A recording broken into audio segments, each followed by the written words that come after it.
Warning! The following episode of Orsini's Uncensored Mind contains explicit language and adult content. The thoughts and opinions stated on this show are reflective of AJ Orsini, the Steve Dave, and their guest exclusively. Seriously, guys, my dad and uncle say some pretty crazy stuff. If it offends you, go be butthurt somewhere else.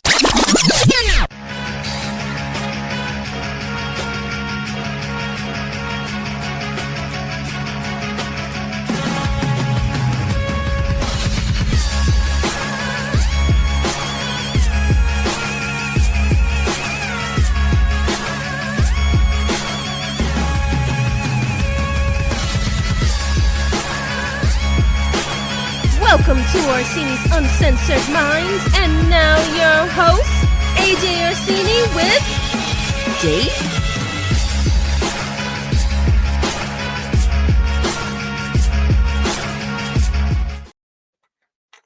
Hola, bienvenidos. It's your boy. I'm practicing, by the way. It's your Hola. Me llamo AJ Orsini. ¿Dónde es biblioteca?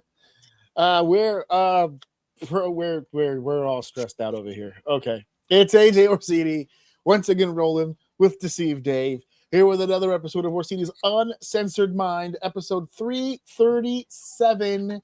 It is the first episode of 2016. Round of applause. Round of applause. Round of applause. What did you say? It's the first episode of 2016. 2026. There it is. Now we can celebrate. Yeah. Damn, 10 years ago? I'll tell you what. That was the year before this podcast started, was 2016. Oh, look at that. Look at that you. That was when that's when it got real in 2017. But yes, we're here for another episode in 2026, and not just any day of 2026. I know that in the Hispanic community, today is the day. We're recording this, by the way, January 6th, which is a Tuesday. This will be airing on the 7th on a Wednesday. I know in the Hispanic community, this is a big day because they tend to celebrate three kings on this day. But we here at Orsini's Uncensored Mind will only be celebrating one king.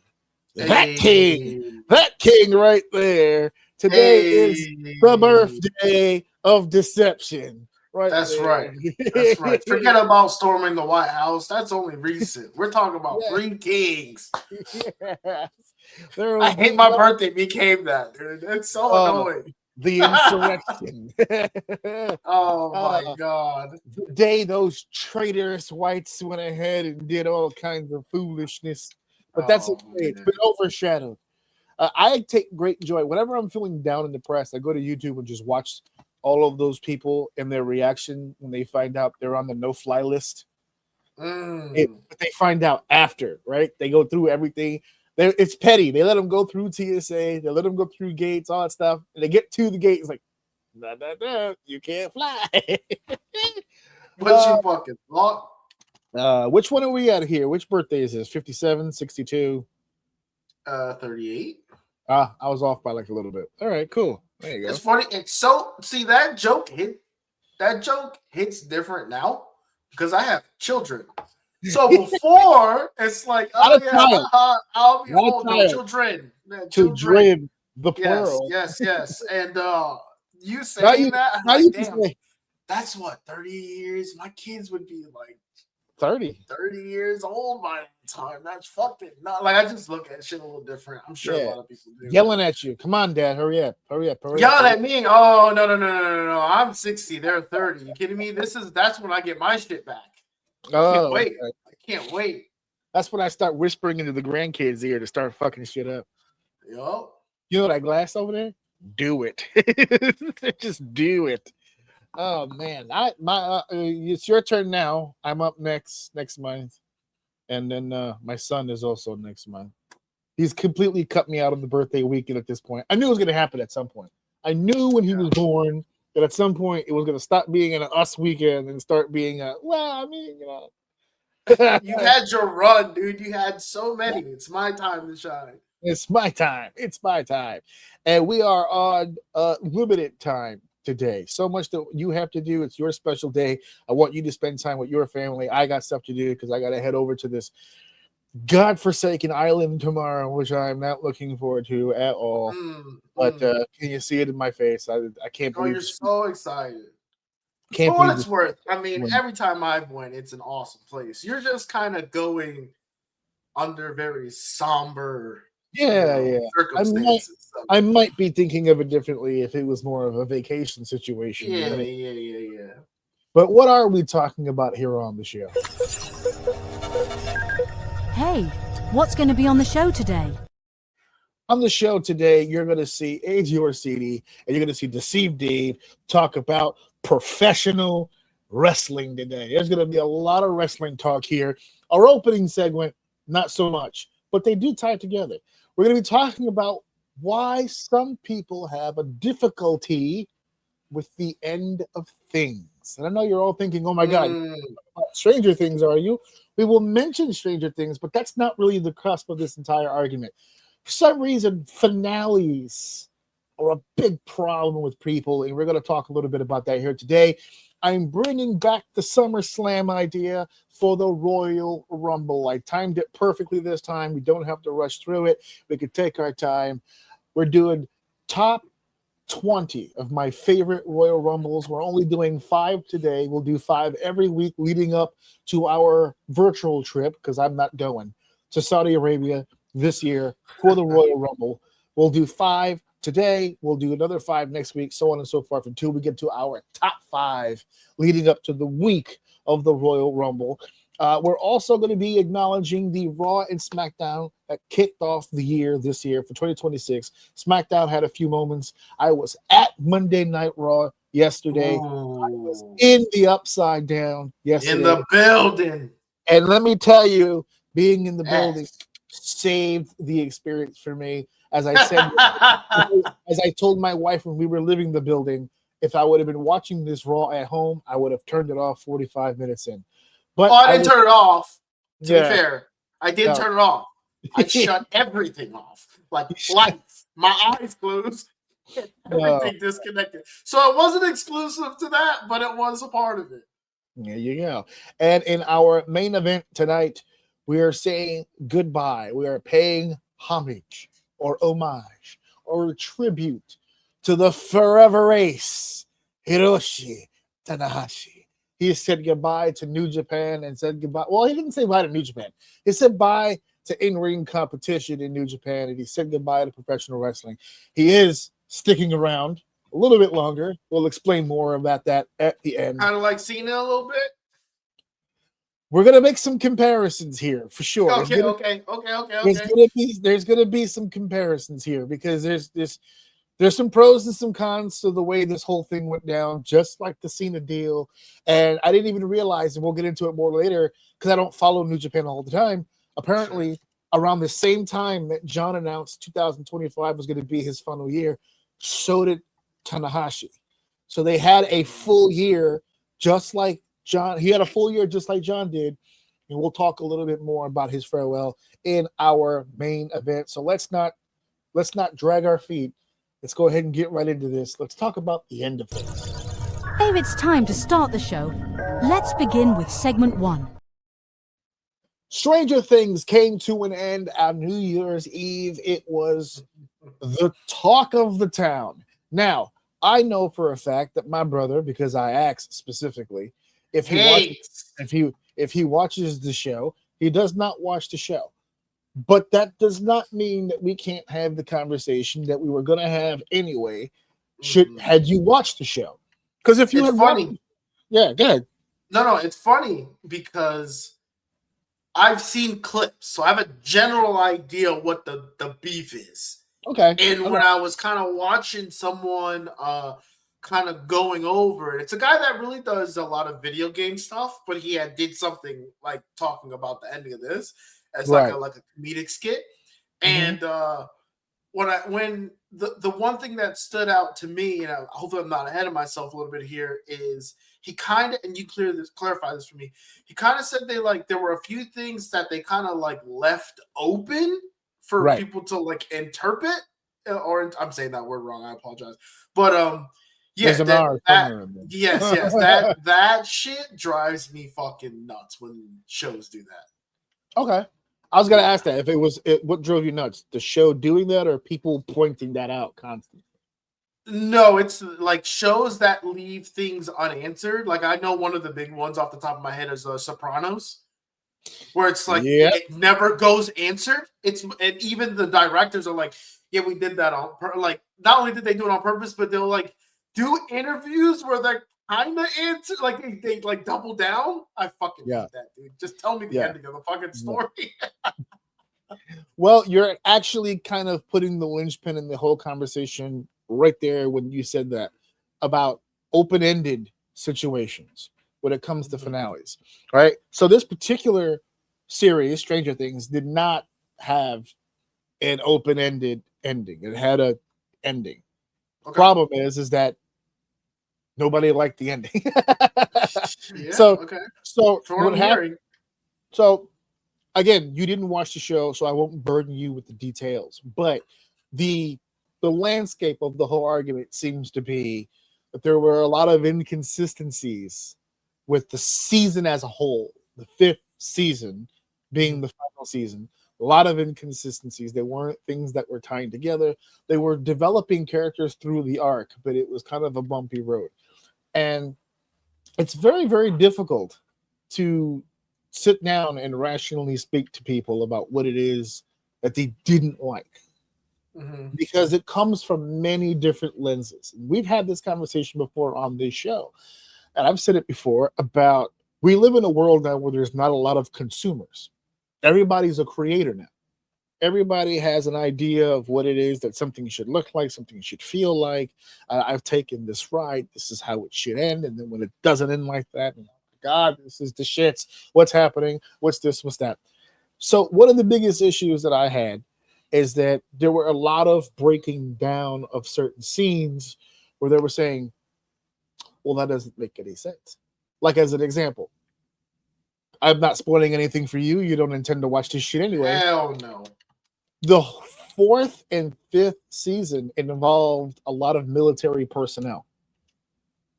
And not only did the Demogorgons, the demons, kill a bunch of military personnel, but so did the main characters of the fucking show, Nancy and Hopper and so many of these other people that were helping them murdered these military personnel. And when it ended and the military had captured them, 11, who's the main, the one with the main character energy, she passes away at the end. Spoiler, folks. It's been over a week. It's okay. She supposedly passes away, and that's the end of that scene. And when it fades to black and comes back, everyone's home. There's nothing else going on. The battle had been won, and now due to a sacrifice, the battle had been won. So now we're just seeing the end game here. We're seeing where these characters are. Now that there's no longer a Vecna, there's no longer an Abyss, there's no longer a Brave, there's no longer an Upside Down, there's no longer demons. Here are where these characters are. And this is just one of the criticisms, but people were like, I don't get it. Why didn't they all get arrested? They murdered a bunch of military people. They kept the one thing that the military was after away from them the entire time. Why didn't they just turn around and just go, okay, we're going to just lock you in the deepest, darkest hole ever on planet Earth and just leave you there? And there's many ways to interpret that. Like the reason why that didn't pop up in my head, like when I heard other people react to it that way, it made me think, like, why didn't I put that together in my head? And then if I think back to when I watched it, I think we watched it, myself and the person who had that criticism, we watched it under different lenses. Like in my head, in my idea, if they were going to arrest the people, you know what happens when you arrest people? Paperwork happens. So if you arrest this family of people and bring them to jail, even if it's military jail, at some point you're going to have to put down what the fuck you're arresting them for and why you were there in the first place to even fucking arrest them. And just call me crazy, But I don't think the general, who played by Linda Hamilton from Terminator fame, hello, I don't think she put on any paperwork that she was off to go search an alternate dimension for a demonic presence that they could use for a blood source to make more demonic presences to build into an artificial science fiction army. I just don't think that went down the pipeline. So I'm going to safely assume she didn't get approval for that. I don't think Trump was in on this conversation. Oh, well, this is 89. So what is this, like Reagan? I don't think Reagan was made aware of this. I don't think the chief of staff was just like, you know what? We've got this thing happening in Kuwait, but you take your team to Hawkins, Indiana, and go figure out what's going on with this demon situation down there, and hit me back up. No, I think she was kind of going rogue on this one. I think she grabbed a few resources, head down there, and tried to play hero a little bit. I don't think there was a trail. I don't think there was anybody down the pipeline going, hey, whatever happened to that 11-year-old you were chasing who could move things with her mind? What happened with that? Like, I don't think that's the deal. And I think that's why we had different reactions. One of the other criticisms is that the Mind Flayer, the big spider at the end, and then Vecna, who is the main villain, it gets revealed that they're not two separate entities, that they're actually kinetically linked to each other. And what happens to one happens to the other, which allowed, again, this is me through my eyes, it allowed for a wonderful opportunity. Because every time they fought the Mind Flayer, they got fucked up. Every time they fought Vecna, they got fucked up. Just made sense to me, with an overwhelming sense of numbers, and this time being armed, and this time being, I don't know, adults, and they had a much better shot at defeating this thing, and then they did. And then people were like, well, that doesn't make any sense. They beat him in like 20 minutes flat. Yes, you're correct. In 20 minutes, a team of adults took a shit ton of weapons, including flamethrowers, shotguns, military assault rifles, C4 explosives, defeat Mind Flayer and Vecna. What doesn't make sense to me is how we got to season 5. How did the Mind Flayer and Vecna not kill 5 elementary school students in season 1? How did we get to this point? How did they grow to a point where they were even able to do this? That's why I have a problem with the illogical argument that people make. It was illogical.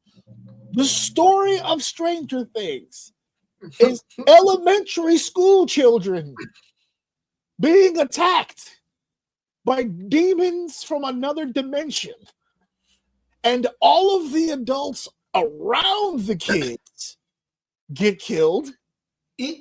Military trained individuals, scientists. Joyce, who's played by Winona Ryder, her fiance was murdered by a demodog. I mean, a whole Russian prison was systematically eaten and destroyed by the Demogorgons. The kids survived it all. So you were believing it up until now. The Kool-Aid was tasting great until all. Hold on. I would imagine the same people that like this might also like Pokemon, and to me, it's not too far-fetched. Because if you watch some of the storylines and some of this Pokemon, it always hits. I know it's such a sidetrack, but it just what popped into my head when you were talking about it. It always dumbfounds me when they're like, oh, we really need someone to go down into the deep of this cage, and there's a legendary Pokemon. It's very dangerous. And I'll look at him like, I'm like 10, right? You're all adults. Why are you sending me down there? Yeah.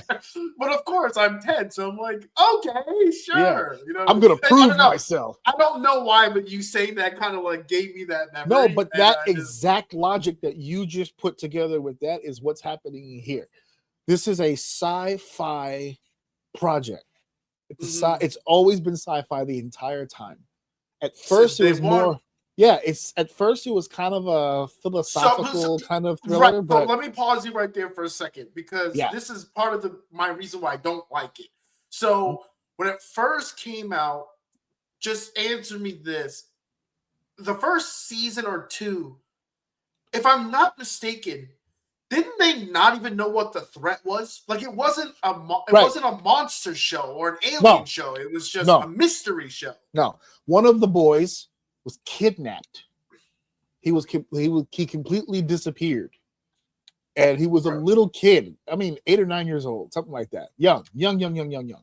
And the older brother was distraught because you're the older brother. You're supposed to protect your younger brother. You don't know right. You failed. That's the whole first season is trying to find out where Will even is. Right, and it has at this point in time, it has nothing to do with monsters. Nope.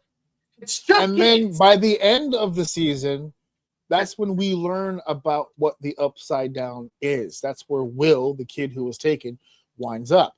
So that's season 1, the discovery of another dimension, another area. That's where he was kidnapped and taken to. Season 2 expands on that. Right. Then in season 3, once it gets expanded in season 3, it becomes far more aggressive. The Upside Down. Then in season 4, everything kicks up a notch. There's trying to get into the Upside Down, people trying to get out of the Upside Down, and then 5th, it's a fucking confetti of just whatever the fuck happens. But I think that's where people are losing. And that's where as time went on, it's funny because my excuse had to evolve as this show went on, right? So it's just like, hey, you watch Stranger Things? It's awesome. I'm like, I don't really like shows about a bunch of kids. They're like, oh, but it's cool. Like, I'm like, yeah, that's fine. But I don't like shows where the entire cast are children and I'm not a child. I don't know. Maybe the writing's good. It just didn't pique my interest. And then as time went on, it was like, oh, but it's not just about children. It's like, it's about monsters too, like aliens and stuff. And I'm like, yeah, I don't really fuck with aliens. And then the last one was, I forget who brought it up. They're like, oh, do you watch Stranger Things? The last season's out. And I'm like, no, I don't really like child monster movies. And they're like, well, they're adults now. Okay, what? I don't like it. Which is hilarious. Which is hilarious that you mentioned that because you didn't jump on board in the beginning because they were kids. Yeah. And then the people who jumped on board earlier when they were kids got upset because by the end of it they were adults, and it didn't hit them. Because, and as a matter of fact, for season 5, there's a whole new group of kids that got added to the cast because they realized it was missing that element. And one of the main characters, Mike, he has a younger sister, Holly, who's in the earlier seasons, but she's little. Like if he's 9 and 10, she's like 5 or 6. She's like younger. But by the season 5, everyone's older, so she's older. So that whole generation of kids, like the show opens up with the boys playing D&D. Yeah. And then the show ended with them playing a game of D&D. And as they were leaving the basement, his sister came downstairs with her friends and they started playing D&D. And that was a visual kind of passing of the torch kind of scene where it's just like, oh, the next generation is playing the game now. So I guess I got to get out of here. I'm out. I've been replaced. I said, Mike, you are replaced. You're like 6'4" now. And very clearly you have things you have to do. The mortgage is coming up soon. You got to jump all over that. Your boss has been asking where the fuck you've been. You've been doing all this upside down stuff. You've got vacation's over, buddy. Yeah, Mike, get it together.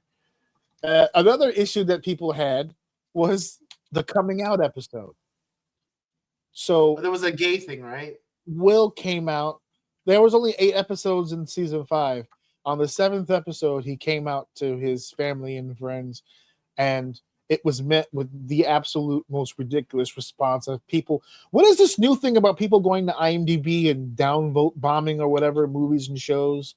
Where it's just go 1, 1, 1, 1. Just keep doing the 1 until it brings the rating down. I don't like this episode. 1, 1, 1, 1.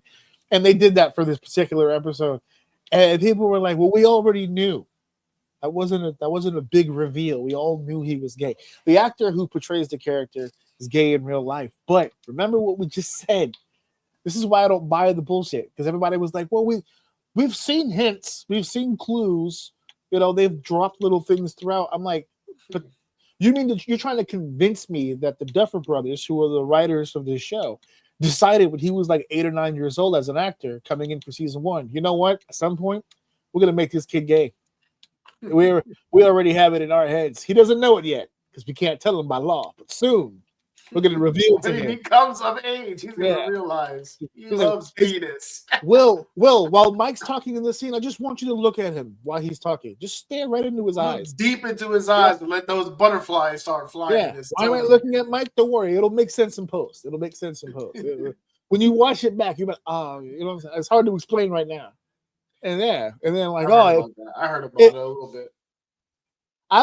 If you're an adult human being and you watch a television show or a movie or anything where out of the blue something is revealed to be in like the gay domain, and you respond with something like, well, that seemed forced. It wasn't forced. They've been gay the whole time. This whole time. This whole time they've been gay, and you just blocked it out. It just you don't have much of a gay. Imagine someone being normal but also gay, and then when they do something gay, you're like, "Oh, I didn't know he was gay." Yeah, because he's just a fucking person. He was gay chose the second thing. Yeah, like, he was gay the whole time. Crazy about it. He was gay the whole time. He just did everything that you did, so it didn't perk you up. And then all of a sudden, you were like, "Man, I can't wait to fuck my wife." And he was like, "I know, right? I could suck a dick right now." And you went, "Wait a second, wait a second, whoa, buddy." That came out of the blue. It's like, no. Yeah, I was blindsided by this gayness. I don't understand. It's so fucking hilarious. Some of these fucking people online are just ridiculous. But back to the major, forget the Stranger Things specifics for just a second.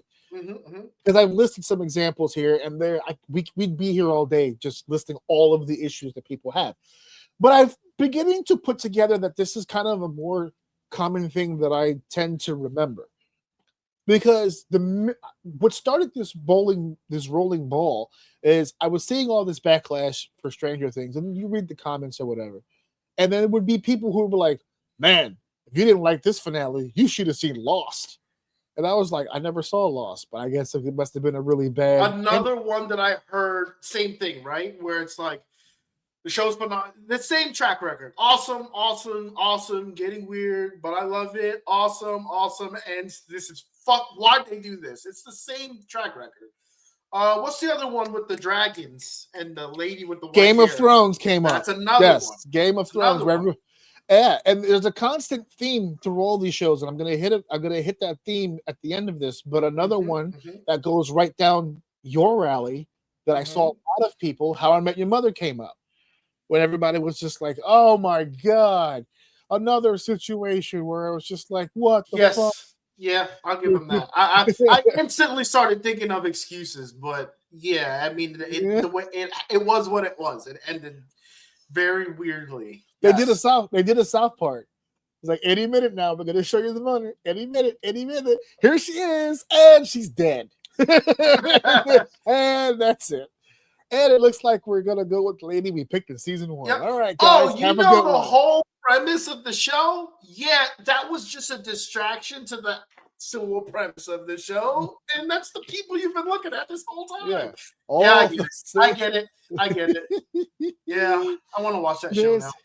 But the theme that I'm getting, because there were so many. I had a list in front of me when I wrote this out. I don't have time now.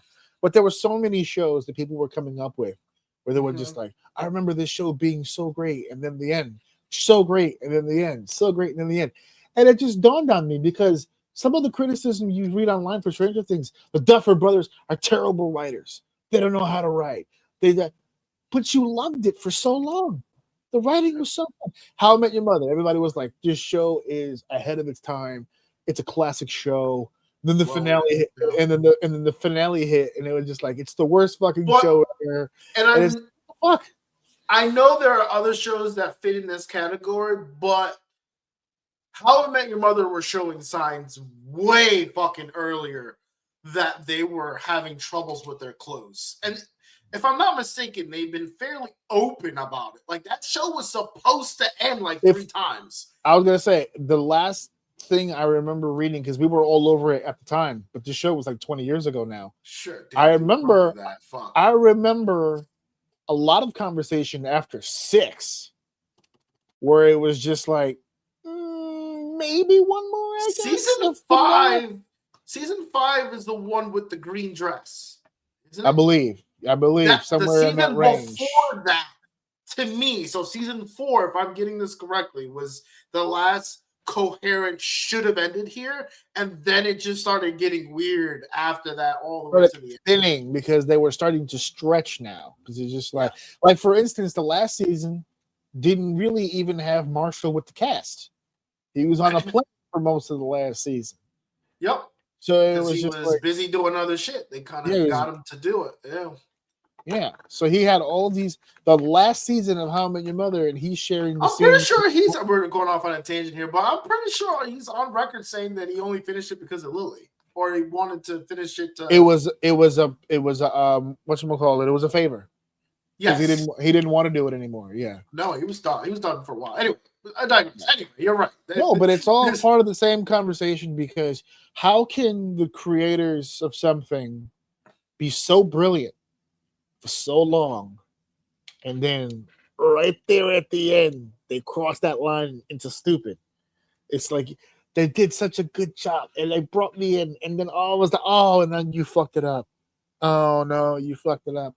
Oh no. I don't know. I like to think that like these endings, although they could pivot a little bit, are like usually the thing that's mostly pre-planned. I feel like the ride you take, it becomes special. But like, for instance, like How I Met Your Mother, like I'm sure they may add a couple variations, but I don't think they just came up with let's go with Robin being the focus in season 6. I think they at the day one the whole premise was around that, but the way it ended, I think kind of may have gotten skewed. But like, I think that that ending was supposed to kind of happen that way. So, and I say that to say that I feel like that's the way most of these shows happen, where they kind of know where they want to go with it. I mean, you kind of have to, I would imagine. You can't start something like this and not at least have a general idea where you want it to go. And some of these endings are so shocking and surprising, they, to me, mostly feel premeditated. Does that make it better or worse? I don't mind when people have plans. I think as a writer, you're supposed to have a plan, right? Here's who's going to be in my story. Here's what the story is about. Here's how the characters fit into that story that I'm creating. Here is the lifespan of this plot.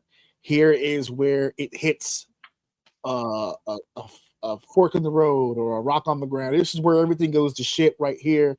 Here's the comeuppance. The heroes will win in the end. And then here's the completion of the story and an idea of where they head after you get off this ride. And I think the hitch that people are coming up to is they love all that beginning stuff because it's new and it's fresh. They love the ride. The ride they love that middle part. Mm-hmm. And I think where writers and the audience are splitting off, and anybody who's out there who disagrees can feel free to correct me.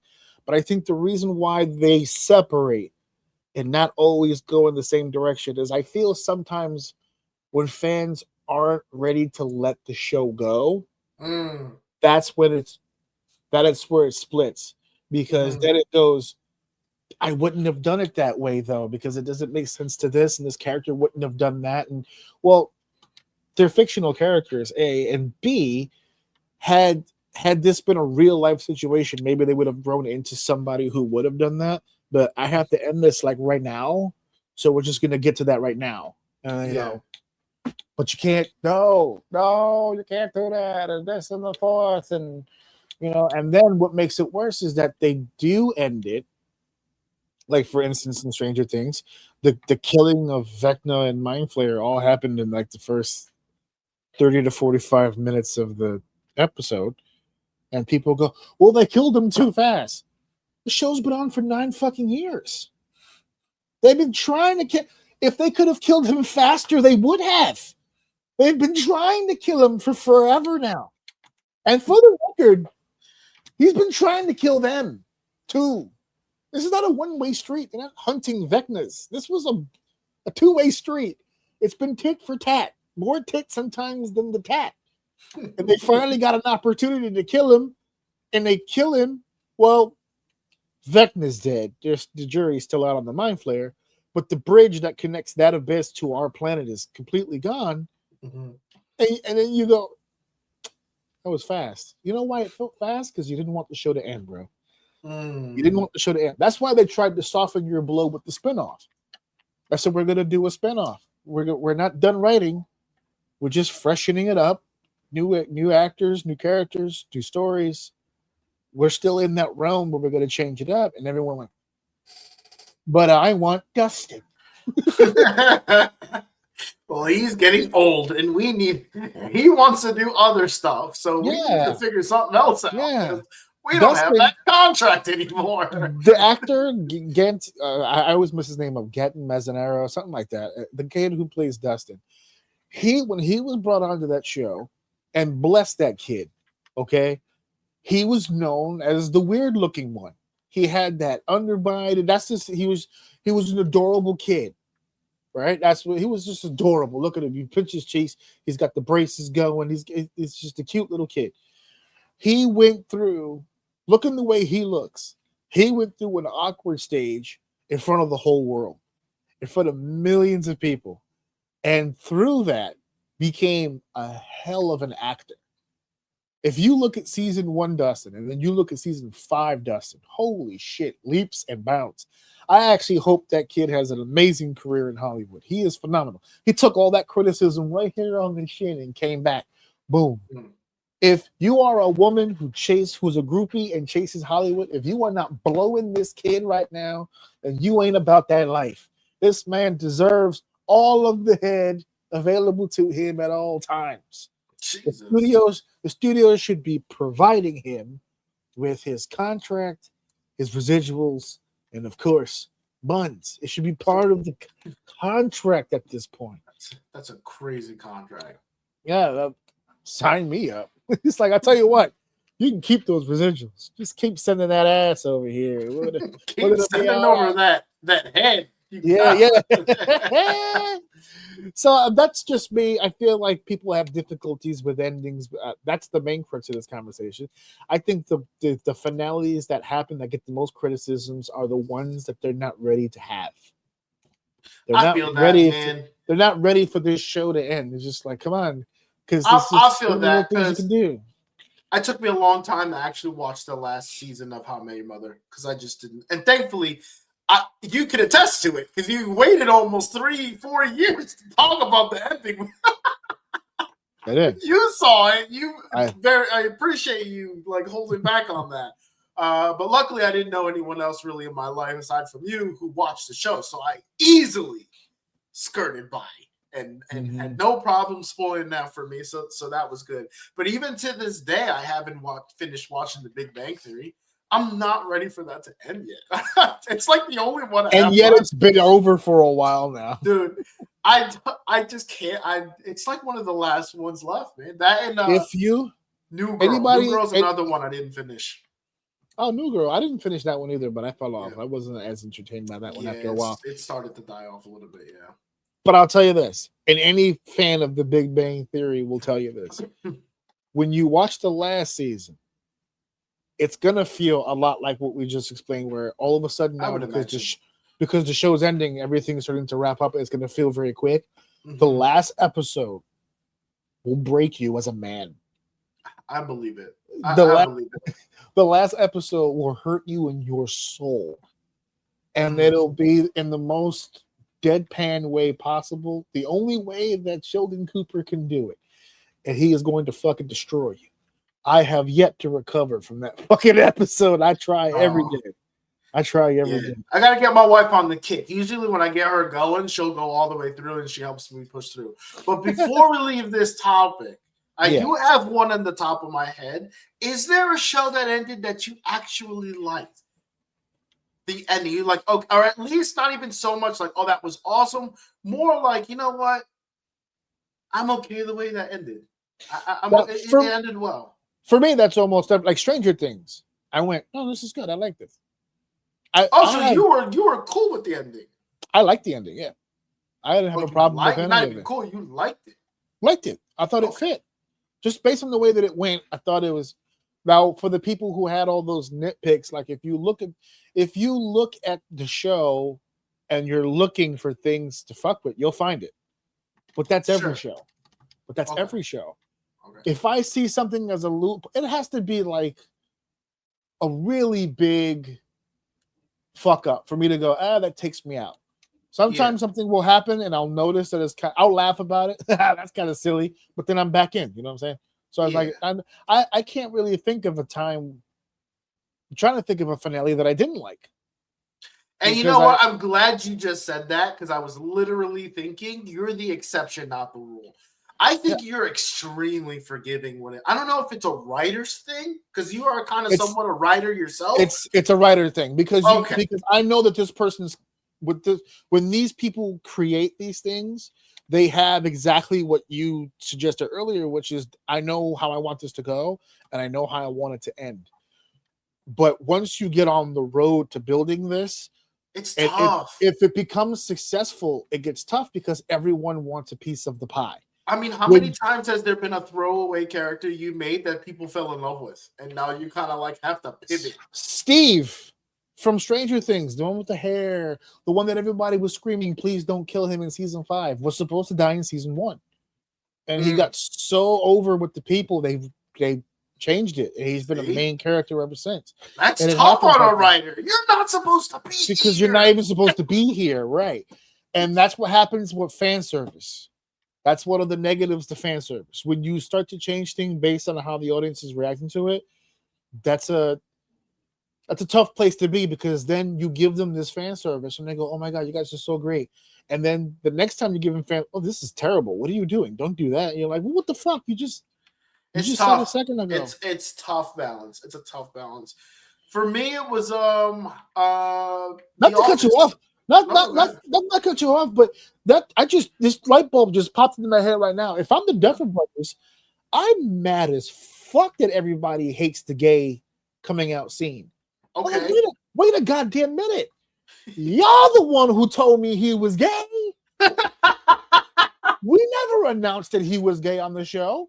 They have online with the shipping. You know what's funny? It'd be funny if it was like, you know what? The character's not really gay, but the actor, right? Fuck and it. then they went, you know what? Right at the end, we'll give it to him. Right? Fuck it, let him have it. They've been asking for it for years. We're here at the end.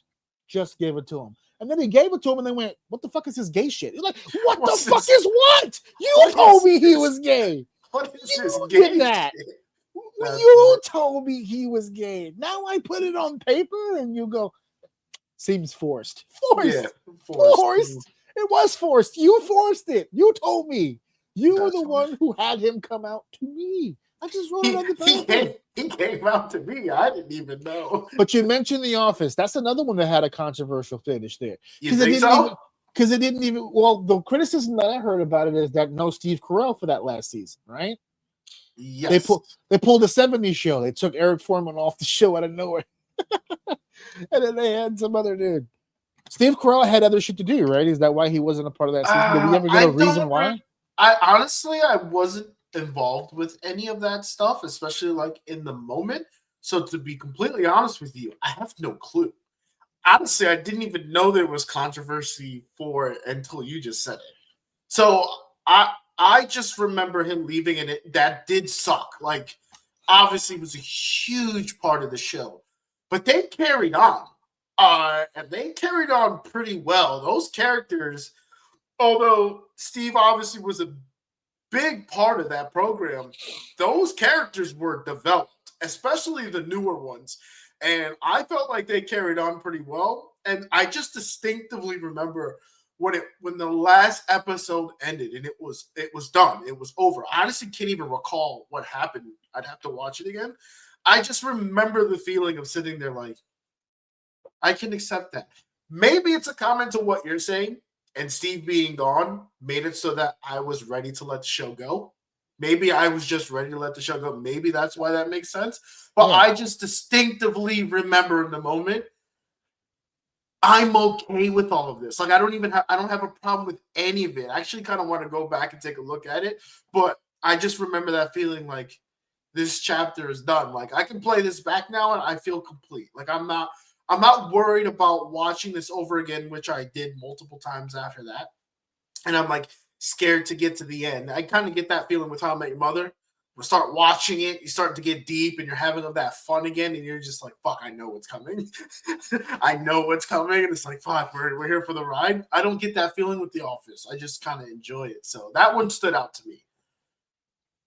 Seinfeld was famous for being a show about nothing. That was a description of the show. That is how the show creator described the show.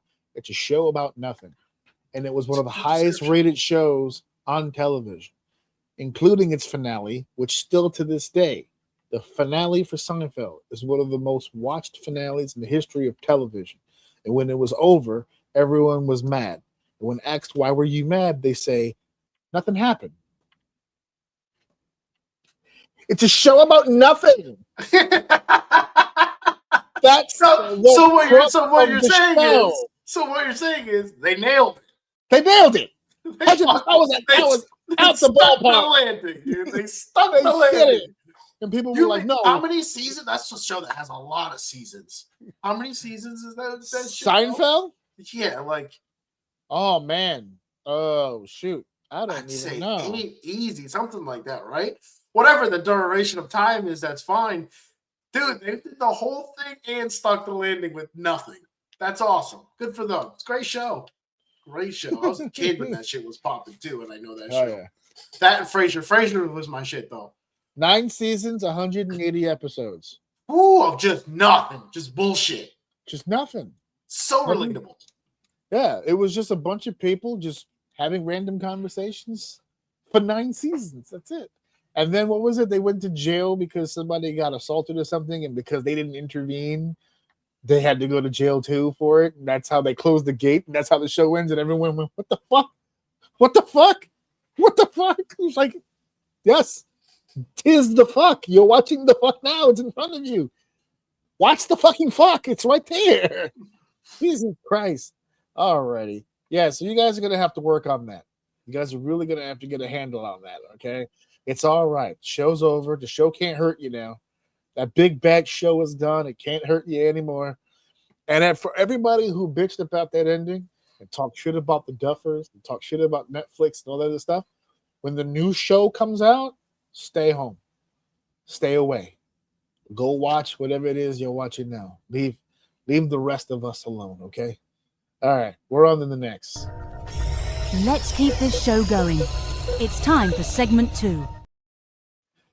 It is time for segment 2, and it is time to talk about my top 20 favorite non-Royal Rumble matches. It's about that time, okay? I had to specifically write that because I mentioned to a friend of mine earlier, I said, I'm thinking of some of my favorite Royal Rumble matches. And he went, 2001 is my favorite. I said, time out. Not the Rumble matches, but matches that took place at the Rumble. And I could see his brain fart. I went, God damn it. Anybody outside of the 30-man Rumble, I was like, okay. Yeah, so that's what we're talking about here. Now, we're not going to do it all today. We're going to do a little each time, just like we did for SummerSlam. We're going to do about 5 a week. Now, SummerSlam, I had to kind of rush through some of it because I had gotten behind on time, but we're on time right now, so we're only going to do the 5. I don't think Dave got a chance to. Correct me if I'm wrong. I don't think you got a chance to watch all of these. It came in. Not to say that they came in a little bit later, but I saw like 1 or 2, and then I saw the Cena one, and then got caught up, got a little bit into Punk, Dolph, and then it just kind of like, well, I just yeah. Don't even worry about it. Don't even worry about it. We're at the bottom of the barrel anyway. Here, you've got stuff going on with your birthday deal. I'm packing up.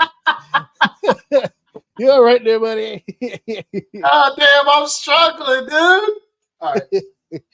So we're just gonna go through this. We're not gonna be here all day because it's the bottom 5 here, but still some of my favorites, and I'm gonna share with you guys here. First and foremost, I have to show off a little bit. Actually, a couple on this list, not on this 5 here. A couple on this list are basically childhood shit. But the first one off the list here Shawn Michaels and Marty Jannetty, Royal Rumble of 93. You didn't get a chance to see this one. I do suggest at some point between now and next week, just take a look. It's a hot-ass match. I linked all the matches. So just take a look when you get a chance. It's dope shit. The reason why this is on this list at all is because it's not one of those matches where people go, oh, shit, I remember that. You had to be there to see it. But why it's one of my favorites is because when I was young, watching wrestling, it was always, I'm from the Northeast. I'm from New York. We lived in Connecticut. I'm a Northeast guy. WWF is what I grew up on. I didn't get a chance to see Mid-South. I didn't get a chance to see Florida. I didn't get a chance to see Memphis. Not yet. As I got older, I did. But during the time in my childhood, WWF's all I had. And WWF had King Kong Bundy, Hulk Hogan, The Ultimate Warrior, The Macho Man. That's the stuff I grew up with. And then along comes these two just uppity white kids. They can't dance for shit, but baby, they are trying. They're going out there and they're trying to get over. And they had such a fast-paced style. You just didn't see it a lot. And along with them came the British Bulldogs, the Hart Foundation. It became a golden era, no pun intended, for that era of great tag teams and great talent. And this particular tag team, the Rockers, was one of my favorites of all time. As a matter of fact, I did a tag team many episodes ago, somewhere in the early hundreds. Me and Chris Cage got on here and we did our favorite tag teams of all time. We had our list. The Rockers were very much on my list. And high. Before there was the Hardys, there was the Rockers here in the WWE. And so when they broke up, the barbershop episode, it broke my little AJ heart. I couldn't believe that dastardly Shawn Michaels. Although I did get the greatest commentary call of all time by Bobby the Brain Heenan. When they had I don't know if you remember. I don't know if you remember seeing it.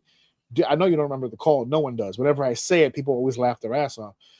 Shawn Michaels and Jannetty were having friction, and they went on the barbershop show. I forgot what it was called. It was hosted by Brutus the Barber Beefcake, who, by the way, still owes me like $20. So when I see him, or if you guys check him out, let him know he owes me $20. But he was hosting this talk show and trying to get them to talk it out and trying to get them to hash this problem out. And Shawn basically just, I want to do my own thing. I want to be my own guy. I don't want to be tied to anybody. And Marty's like, we got a great thing going here. We're going to be the tag team champions. And it's going to be a whole ordeal. And they brought out the WWF magazine. Look at this, the Rockers. And Shawn was just like, you know what? All right, you got a point. You got a point. All right, you know what? Maybe we should give this a try. Let's really commit to it. And they said, all right, the Rockers, to stay together. And they raised each other's arms and all that stuff. And then they all looked at the crowd. And when Marty turned around, bam, super kick. The first of many super kick betrayals. And he takes, before the super kick, Bobby is pissed off on commentary because Bobby's the heel. And he's like, come on, Shawn, you don't need Marty Jannetty. You could do it on your own. Don't listen to him. And then they raise their arms up and Bobby goes, oh, this is baloney. Don't do that. And then he kicks Marty Jannetty. And he's like, oh, I knew he was going to do that. I knew he was going to do that. And then Shawn grabs Marty by the back of the head, pulls him up to his feet, and then throws him through a plate glass window. He goes through a window, glass, and he falls over it. And while Shawn's throwing him through the glass and he turns around and he celebrates, Bobby the Brain Heenan goes, look at Marty Jannetty. He was trying to escape from Shawn Michaels. He's afraid of him. That was brilliantly timed. He threw him right through a window of the whole shebang. So they had a few matches after that, obviously, because Marty wants to get his revenge. And this was at the Rumble, and this is one of their better matches. When you watch that Rumble as a whole, if you watch that show as a whole, it's a lot of old school wrestling. And then these two went out there and just fucking electrified. They were great as a tag team. As opponents, they were fucking phenomenal. Phenomenal. So it's a, for those of you out there who have not seen some of the older stuff from Shawn Michaels, take a look. It's good stuff. It's good stuff. A number 19, Kurt Angle and Triple H from 2001's Rumble. if I could suggest one Rumble show as a whole to sit through from beginning to end, this is one of them. What's your favorite Rumble? It's not my favorite Rumble ever, but it's definitely one of the, as a whole, it's definitely one of the best ones ever. And it does have my favorite Rumble match of all time. This Rumble to this day, I feel like isn't matched. It's got Austin, Rock, Taker. I mean, you just down the line, it just has the best of the best of the best. They're all on this goddamn show. And this particular match stands out because this was kind of the end of the Triple H Kurt Angle feud program, which led to concussions and broken bones and Steph getting sexually assaulted and all kinds of weird shit going on. And it culminated here to this Royal Rumble match, Triple H versus Kurt Angle. And it was a doozy. It was a doozy. Kurt Angle and Triple H were money anytime they ever wrestled. But this particular one was pretty good. And you guys got to check this one out. Number 18 on the list, Edge and Shawn Michaels, 2005. This one is on this list. Again, obviously, favorite, right? It's one of my favorites. But to me, this was the coming out party. To me, this was Edge making his push into the main event scene. Just before this, he went on this crazy run as a babyface and then got the injury. And then when he came back from the injury, they kept him as a babyface, but the crowd they weren't into it. Mm-hmm. And so he made a plea, like he begged, it's like, you got to turn me. I can't do this shit as a baby right now because they're all over me. So this is kind of like, this program with Shawn Michaels was that kind of fuel to him finally becoming a heel and working from the other side. And I advise anyone in the industry right now who's just now learning how to work as a heel, this match, and there's another match coming up later on the list, this is a must watch. This is how you work as a heel with a strong baby face. This right here, this is that match right there. Classic. You're going to see Edge's name a lot on this Royal Rumble list. I did not realize he had so many bangers at the Royal Rumble until I started making this list, and I went, Edge again, Edge again, Edge again. Holy fuck. So it's happening more and more, and this is one of those classics. This is study material right here, pointing to it. Edge and Shawn Michaels. Not just as a heel for Edge. Pay attention to Shawn Michaels' babyface work here, too. This is 2005 Shawn. This is when he was cooking. This is the Rumble before Edge and Mick Foley had that. Is it the one before? No, that was 06. 05 was 21. So this is Edge starting off as a heel just before he wins Money in the Bank for the first time, the very first Money in the Bank. And this is the Shawn Michaels before Shawn Michaels and Kurt at WrestleMania. So this is the precursor to that. So everyone is familiar with what happened when they got hot. This is the match that got them hot. You got to check it out. So this one here, number 17, you mentioned it. CM Punk versus Dolph Ziggler, 2012. This match is on my list because this is, of all 20, this is the most petty match on the entire goddamn list. This match is petty. Two individuals that the office does not like, but can't ignore because they're so fucking talented. They just decided to go to the ring at the Royal Rumble and fucking just go off. Go for it. We're going to ball out tonight. It's for the WWE Championship. It's the big title. It's not the main event because they gave it to the Royal Rumble match, but it might as well be because we about to blow it off. We about to blow the roof off this joint. Did you get to see any of this match? Very minimal. I didn't. Very minimal. Okay, that's fine. Yeah. This is two young guys with a lot to fucking prove with the world title on the line. And if you thought Ziggler was an overseller in the past, this right here, this is the showcase right here. They went off. Now, to top off our final match for the 20 to 16 range here, I went with the man himself, John Cena versus Umaga, or as Will Rodriguez would say, Umanga. Umanga. Umanga. Did he really say that? He did. He like also unironically, like he just couldn't say it right. I always got the impression he said it once by accident, and they loved it so much he just kept saying it. Just like when he called Hunter Triple H. Oh boy! Like he said an H sound when he did H. It was weird. Yeah. John Cena versus Umaga, last man standing match. This was the match that put Umaga on the goddamn map as a performer, made him a main event player. This was the match where John was able to turn the tide on the "you suck" stuff. You know, for a while it was always, let's go Cena, Cena sucks, let's go Cena, Cena sucks. This match did not stop that from happening, but that was the one night where the let's go Cena people looked at the "you sucks" and went, mm-hmm. Is it because of Umaga's work? Like, did they just not like Umaga that much that they were on? Because John was put in a perfect position for him. As weird as it sounds out loud, if you look back at John's career, and I've seen almost every match on television he's ever had, despite his look and despite his appeal, John's greatest strength is fighting from underneath. John's better when he's wrestling someone who that's his whole shtick, isn't it? Yeah. Well, yeah, but normally he's not the small guy in the ring. He's a big guy. So it's very rarely does he get the sympathy from the audience. It's either a straight up fight or he dominates. When he dominates, they hate him because he dominates everybody. When it's an even fight, less of a problem, but still same old, same old. When he fights from underneath is when shit changes. Umaga was a safe worker, but an aggressive worker.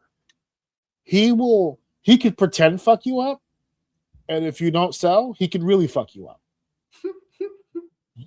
Your life was in his hands, basically. Basically, your life is in his hands. He's gonna do what he's gonna do, and if you play nice, he won't touch you. If you don't play nice, he's gonna fuck you up. Yeah, he's gonna fuck you up. That's that whole family.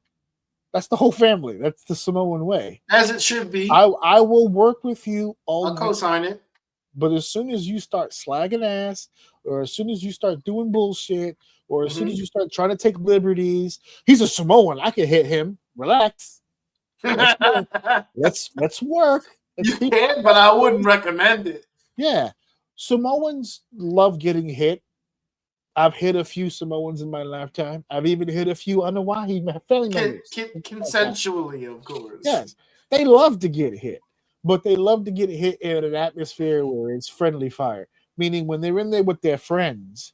Like Roman Reigns and Seth Rollins. When Seth Rollins did that stubble stomp, where he just put both of his feet disrespectfully in the back of Roman's head and just put that shit into the floor for no goddamn reason, he got a pass because that's his friend. If Chad Gable would have said, fuck you, Roman would have put his foot in his eye socket. It's not the same. You got to earn that from the Samoans. So this was one of those matches where Umaga was able to go out there and be rough. And John being John, he just took it.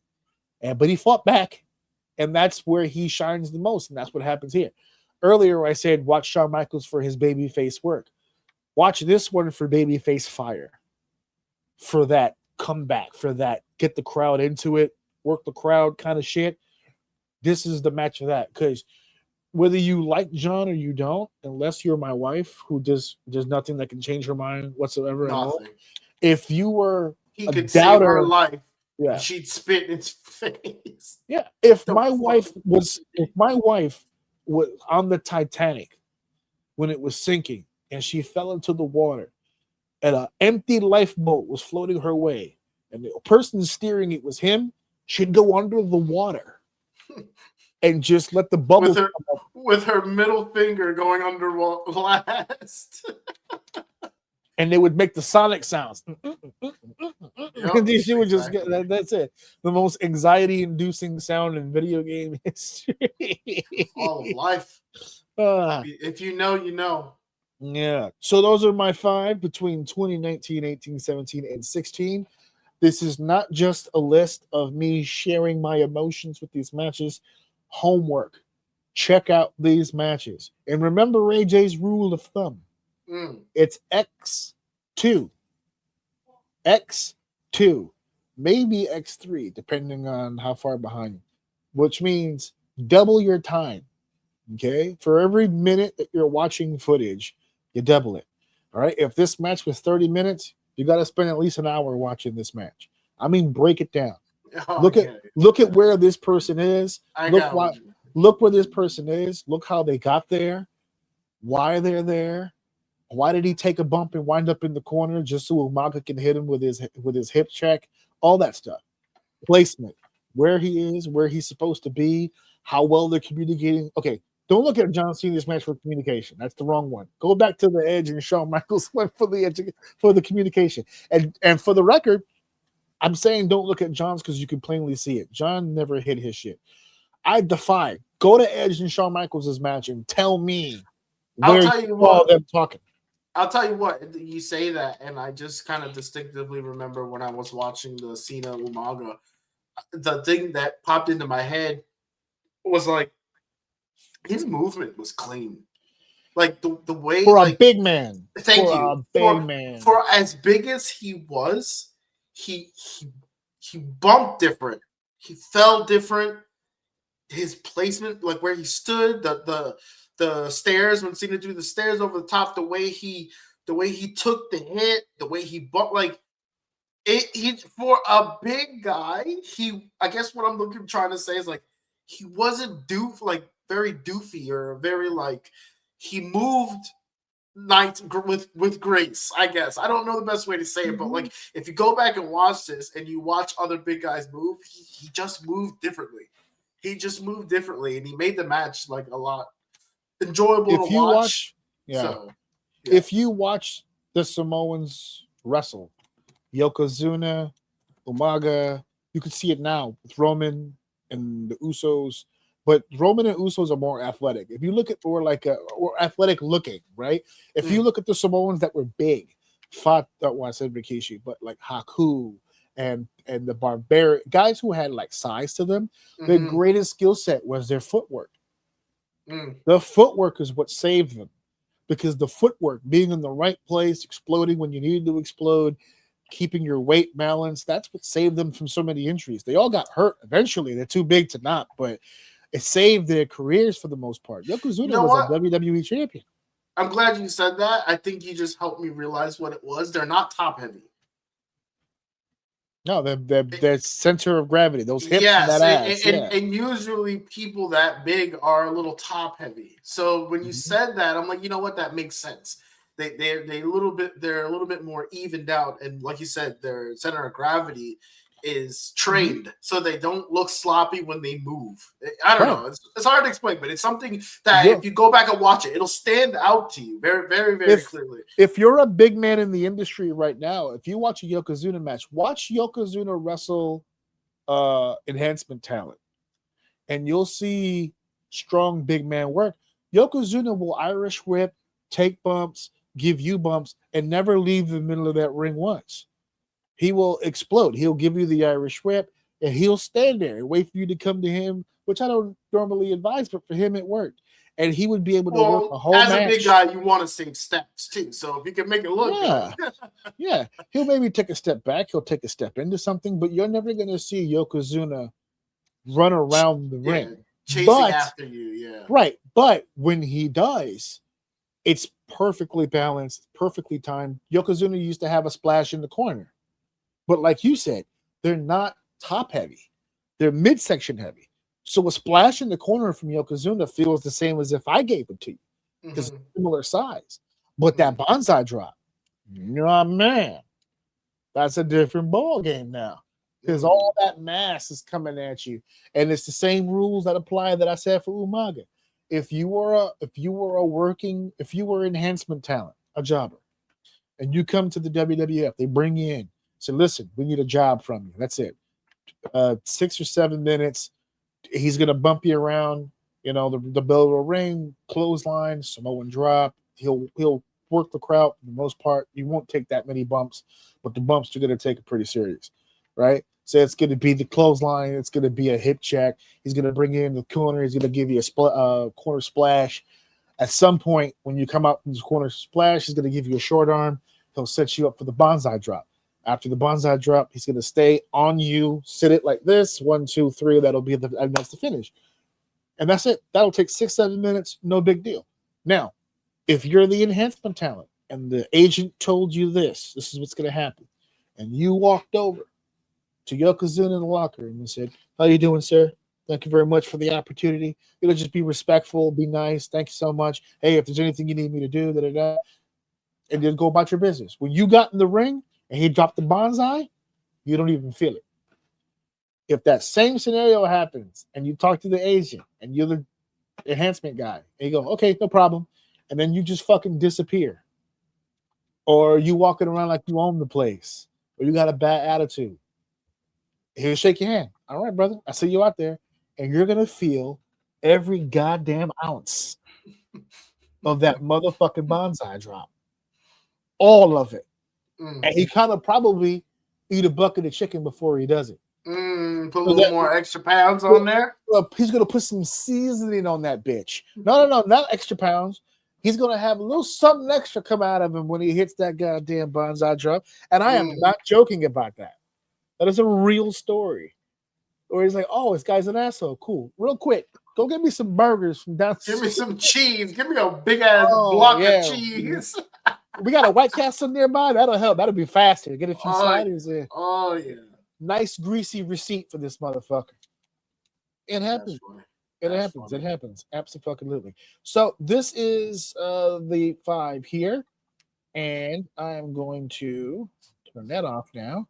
And it is time for a quick, and I mean this in every sense of the word, quick commercial break. We'll be right back. We're going to show you some guys about the YouTube channel, and then we'll be right back to talk about Raw and SmackDown. Hey guys, AJ Orsini here, and I am super excited to let all of you know that we have completely rebranded the official OUM YouTube channel. We have changed the handle, we've changed the look, we have changed the feel and the vibe of OUM's exclusive YouTube channel. Now, all you need to do to access this YouTube channel, it's very, very simple. You go into the search bar, you type in OUM Network, or you can type in youtube.com/@OUM Network. It'll take you right there. This is going to be all-encompassing, every aspect of OUM officially on YouTube. It's going to be the episodes, it's going to be the shorts, the reels, the independent spotlight, it's going to be the OUM Minute. It's all of your OUM needs on the official YouTube channel. Check it out today. Segment 3 is here, and I can't wait. I can't. Ooh, I think I just spit. My bad. I was gonna say, it sounded like you came. You have to, like, all that mucus in here. That's how you make the same sound she did. Usually when you make that sound, the stuff's going in. You're saying that there's stuff already right here. No, I'm not saying nothing. You fucking say. I don't know what you're talking about. Don't sign me onto that shit. I said what I said. You said what you said. And that's where it stands. That's it. All right. We're here to talk about a new year of SmackDown and Raw. It all went down this week. Friday, obviously, was the first WWE program to hit the airwaves for 2026. And then your boy was over at the Barclays Center in Brooklyn, New York for Monday Night Raw. But we'll start with SmackDown. Let's start on a good note. And we'll start with SmackDown. And so many things happened on SmackDown. And I think that's why the hopes of everybody in that building was so up. But there were so many, there were some debuts, there was some surprises, there were some returns. Of course, the biggest return, our boy, the Apex Predator Randy Orton returns from his hiatus. And people were online, "Oh, he's back from injury." My man was never hurt. Unless you want to call him losing that bone and that wife this whole time. Hey, injury. He's just been out there doing his thing. Just took a break. Just literally did I'm assuming he did this thing with Cena and then just took a break. Well, no, the break came after the Cena deal, but he took a break, and then also they had him do press and media, including going to Saudi Arabia, which is where he was at during the Cena's finals match thing. Mm-hmm. So technically still working, but not on TV. Fair enough. So I guess a lot of people were assuming, well, if he's not on TV, he must be hurt, or he's just not on TV, which seems to be the case. So they saved his return for here. I love that they had him return with The Miz, because I don't know if you saw the whole thing, but The Miz was cutting this promo about being the veteran and being the leader. And then Randy comes out. He's like, I'm glad you're here because we're the veterans and we're the locker room leaders. And I was like, so Miz, so wonderfully Miz. He's going to find a way to try to stay relevant, dude. He is going to find a way. The day they release him is the day I'll cry that day. Because that man is fighting tooth and nail. He will do anything to make it work, dude. Miz, what does he say? Miz KO? Miz KO finds a way. God. I've said this before, and I've been grilled for it in the past because people think it's not a fair comparison, but I'll say it here again. If I'm Logan Paul, I want the Miz playbook. Pass that down to me. How did you do it? How did you not only succeed? Fuck that. I'm going to succeed. Logan Paul is far more athletic than Miz ever has been in his life. That's not what I want Logan Paul to get. Get the fucking book on how to survive this fucking stratosphere, because I could make an argument that the locker room now is way softer than it was when Miz came in. When they had him in the hallway dressing and JBL was picking on him. It's a little disrespectful. Because of why? Because I used the word softer. Yeah, absolutely. That's exactly why. What the fuck? Don't call nothing soft. And if anybody in that locker room got upset about it, then the word fits. the word is accurate, right? There's a lot more people in their fucking feelings today than ever before. When Miz first came in, he came in during a pretty rough era. There was some pretty asshole-like presence in the goddamn locker room when he came in. And not only did he succeed in WWE, but he gained everyone's respect. Everyone in WWE respects the Miz in a big, big fucking way. So if I'm Logan Paul, I want to know how the fuck that happened. What did you do? Whose ass did you kiss around here? I would like to hope so, but I feel like if I'm him, I don't give a fuck. I'm me. I got here because of me. Give a fuck what you did, Grandpa. God damn. Also, works, spoiler alert, I now have a little bit more respect for Logan Paul than I did before Monday Night Raw. Okay. I now have a lot more respect after what I witnessed with my own eyes. With your own eyes, live? Yeah, this is the stuff they don't show you on TV. I got a chance last night at Monday Night Raw to see some new production, because I haven't been to an event in a very long time. The last event I went to was SummerSlam, but that's MetLife. That's a big place. You don't get to see the arena setup anymore. Yesterday's setup was very different, and I'm going to spill some beans. You're not going to hear this anywhere else but here. We've got some inside shit here. Unless anybody else in that building had a podcast and they decided to share. But other than that, then you might hear it there also. But if you're hearing it here, you're hearing it first. It's better here than you'll hear it over there. But on SmackDown, so Randy Orton came back. The call-ups. Did you see the call-ups? I saw a few of them. Yes. Where are you on Trick Williams? Have you seen some of his stuff yet? Very, very minimal. I just know he's like, correct me if I'm wrong. I feel like he's he's pretty hyped. He's pretty hyped. I think for the most part, the kind of people are behind him. Well, he's a heel at the moment, but yeah. You know what aspect I mean. Like, okay, if he's a heel, then sure. Like, if they hate him, then they're behind him. Like, that's how that works. You know that. So, I don't know. I anything I've ever heard about Trick was, like, he's doing better or he's doing good or people like him or they fuck with him. So, we'll see. Trick is a two-time NXT champion and a former TNA World Heavyweight champion, because that means something now that WWE has their hand in the pot. It does. So he's gotten way better. He's ready now. Okay. He's ready now. He's ready. I don't know how I feel about him talking about the belt right away. What do you think about that? Well, I mean, I like the guts and the bravado. He's coming off of being the main event guy from NXT, so I understand it's the developmental, but at the same time, like top is top. Yeah, but I feel like that's the same issue with Don't Miss, with the whole idea of Don't Miss. I think it's kind of very similar in a sense where you're not saying the same sentiment, but like to me, there should be like IC title. Like there, like let's not try to draw an equivalency to NXT main event and WWE main event. Fair, but you're thinking in terms of a booker. If you're asking me how I feel about him saying those things, I support that because I want my talent to be like, oh no, yeah, I want to go to the top. That's where I want to be. I want to be the guy. Like, okay, but what happens when you don't get that shot? Well, you can't give the indication to the audience that you feel like you might not.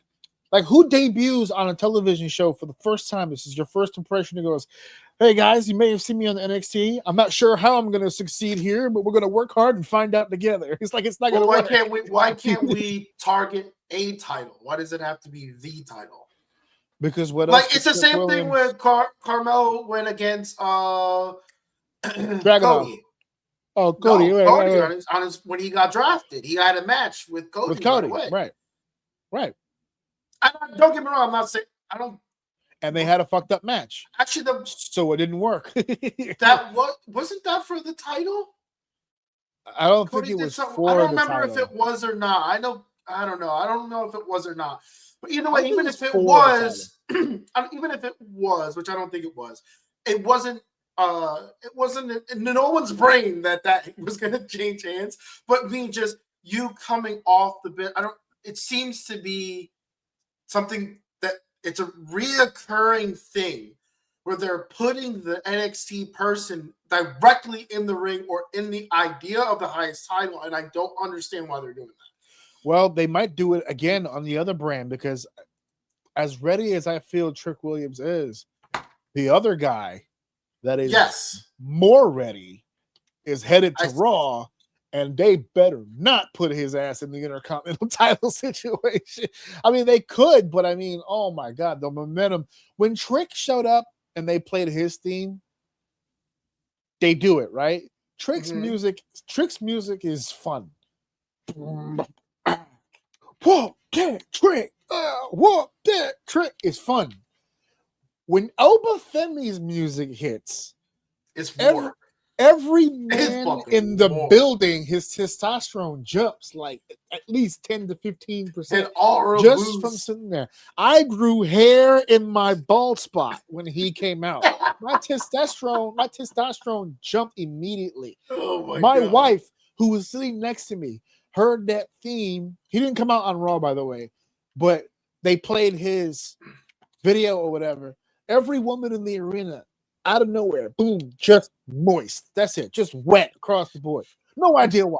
Eating popcorn, innocent enough, and then, oh, what the hell is that? That's the Obafemi effect, my man. My loins. Yeah, my loins. Why do I all of a sudden want to be entered right now? What is happening at this point? Why do I want to be entered? Yes, because that's the Obafemi effect. Now, I understand what you're saying as far as like you don't want to set the bar so high and then not meet it because then you fall double hard, right? Like Carmelo. They picked him third in the draft, which was a surprise pick for third. And then immediately put him in the ring with Cody, and they were so off with no chemistry, that whole match fell apart. And all of a sudden, that was it. And you know what's fucked up? I like Carmelo. He's just now recovering from it. I think he works really well. I don't like the don't miss thing because of certain reasons, but I like his work. He did some shit. What was it on that Thursday? I think was it Thursday? He's on Smackdown, right?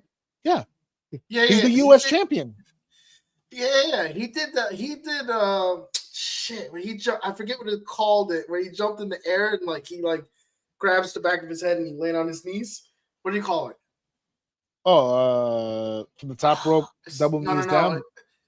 It wasn't the top rope. He just kind of jumped up and grabbed the back of his head. I can't remember. It had numbers in it.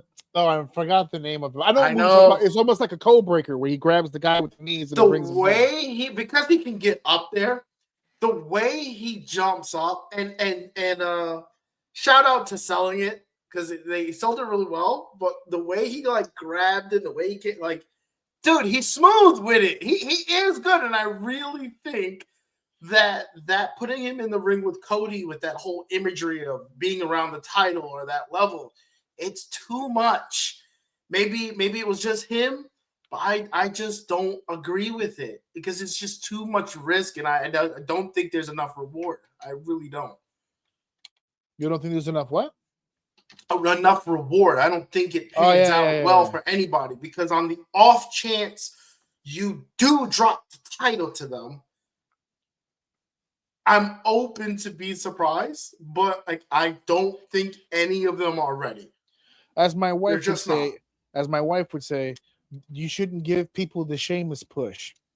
She calls it a Sheamus push. Mm-hmm. When Sheamus debuted, I agree. Yeah, right before WrestleMania, and then like by August or whatever, like a 6-month period, he had debuted, defeated Triple H at WrestleMania, defeated John Cena for the world title, and then did a bunch of other shit. Was unbeatable, unstoppable, and then they built it up so high there was nowhere else to go but down, and he just lost, and then he was just where does he grow from? Because he did everything already. And the crazy shit is, I love Sheamus. I think I'm on record. He's still here, doing shit. I love shit. He's one of those people that I will say today is like he really just can't do any wrong. Like he just fits in almost any match. If you want to have a fight, you put him in there and he makes it fucking look good. But yes, I do distinctively remember that era where Sheamus was like being pushed so quickly. And I'm like, dude, who is this guy? Where'd he come from? And why the fuck is he so unstoppable? So no, yes, I don't like the risk. I don't like the reward. Even if you do give them the belt, what are the odds that they carry that shit well? And then as soon as they drop it, where do they go from there? Because like when a Cody drops it, when like the up there people drop the belt, they're still in the same circle. But certain people would get the belt, lose it, and then they just kind of like drop off completely out of that circle. And I just don't think it's worth killing them. Let them develop. Let them build their fan base bigger. They're on a bigger stage. I don't understand the rush. Well, for the record, you had mentioned earlier that you liked Sheamus and that you were questioning whether or not you were on the record. You really are, though. Sure. That's perfectly fine. Sheamus, there's some history. Yeah, not even history, but like he just came back. He's trying to make a name for himself. Like that's fine. Sheamus, I'm a Sheamus guy for life. I don't give a fuck. You can put him anywhere and it makes sense for me. That's it. You can put him anywhere and it makes sense. You have that fucking. I don't like that you have that clip so quick. Well, first of all, no, it wasn't. Sheamus, guys, hold on. Just for people, Sheamus is nowhere on this docket. No, there is no Sheamus on this. There is no reason why you have that clip. No, I already have Well, now that I'm thinking about it, I think I always have. But the YouTube, what do they call this? Hold on a second. Shorts? Not the shorts. The studio. Okay. When you have an account on YouTube, you have your studio. My studio is always up because I'm always scheduling. I'm always, even if I'm not using it, I don't want to sit here and click it again. So I have it open. So while you were talking, there's a section here where it says search on your channel, and I just typed in Sheamus, and there it was. There it was on record. I told you. It's not worth it personally. See, this is the problem with having a podcast. Everything we're saying is on the record. I can just pull it up at any moment. So you can prove me wrong, definitely, but I just don't think it's worth it. No, it's all look. It's philosophy, right? Even if I said I disagree, I love my talent doing that. I can guarantee you, there's a booker somewhere that's going, look. Let's not push the issue, right? You're meeting them for the first time. If anything, push the issue with the guy in the ring. Don't start mentioning world titles just yet. Just, I came here to. This is what you usually get from people who use your philosophy. The guy debuts, and they say things like, "I'm ready to dominate this brand now. I'm coming to run the show. I'm not here to play second fiddle to anybody. Great writing. All stuff that's vague but sounds strong. That's what your philosophy leads to. Yes. What I was saying before about, I don't know if I would have him say it, but if I say, hey, go out there and cut a 60-second promo, let the whole audience know what you're here for and why you're here, and he went out there and said, I'm here to be world champion and nothing else, I wouldn't be mad at it. But there's ways around that if you don't want your talent to be like, I'm going to be the world champion by at least SummerSlam. Book it. You know what I'm saying? Like, you don't want that to happen. You know what's funny? No. You know what's funny? That's what I hear. Oh, almost like that's what I hear. And like it. This when he says it, like maybe that's my disconnect. Because when he says it to me, I'm like, oh, within this year, I'm going to become champion. Yeah, and even the year to me is no. That's why. But to him, it just could be like, at some point in my career, this is my ultimate goal. I don't hear it that way. Yeah, to just hear, I'm coming for the title. The clock starts ticking on that, because you can't another say, problem is you're standing in front of the champion. It's not like he's an empty. No, he's promo not. Shooting. He was talking to Sami Zayn. Sami Zayn is not the champion. True. No, you're right. I am incorrect. You're right. I don't mean no, but you're right. but I agree with the clock thing, because I think I'm mixing it with the other guy, because he was talking to Cody, wasn't he? Yeah, Mello was talking to Cody. No, when he debuted. Who's the testosterone guy you were talking about? Oh, Obafemi. Yeah, who was he in the ring with? Recently with Cody, yeah. When they were getting ready for the I'm getting it mixed up with that. That's because you're a racist, but that's okay. That's fair enough. Yeah. No, all black people look the same. We all know that. It's all right. It's okay. My brain don't think good, dude. They're both in shape. I'll give you that. Yeah, but see, that's the other issue. I wouldn't have Carmelo Hayes go out there, as cocky and as arrogant as his character is. I wouldn't have him go out there and say that. I don't know if I have a problem with Obafemi going, I'm going to fuck you up. I'm like, oh my God. I think he's going to fuck him up. That's perfectly fine. Dude, this dude is going to fuck him up.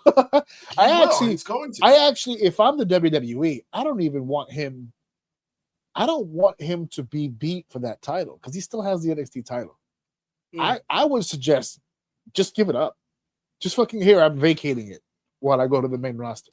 And for him, it would make sense, because he had cut a promo, Obafemi I'm referring to. Too many pronouns, pal.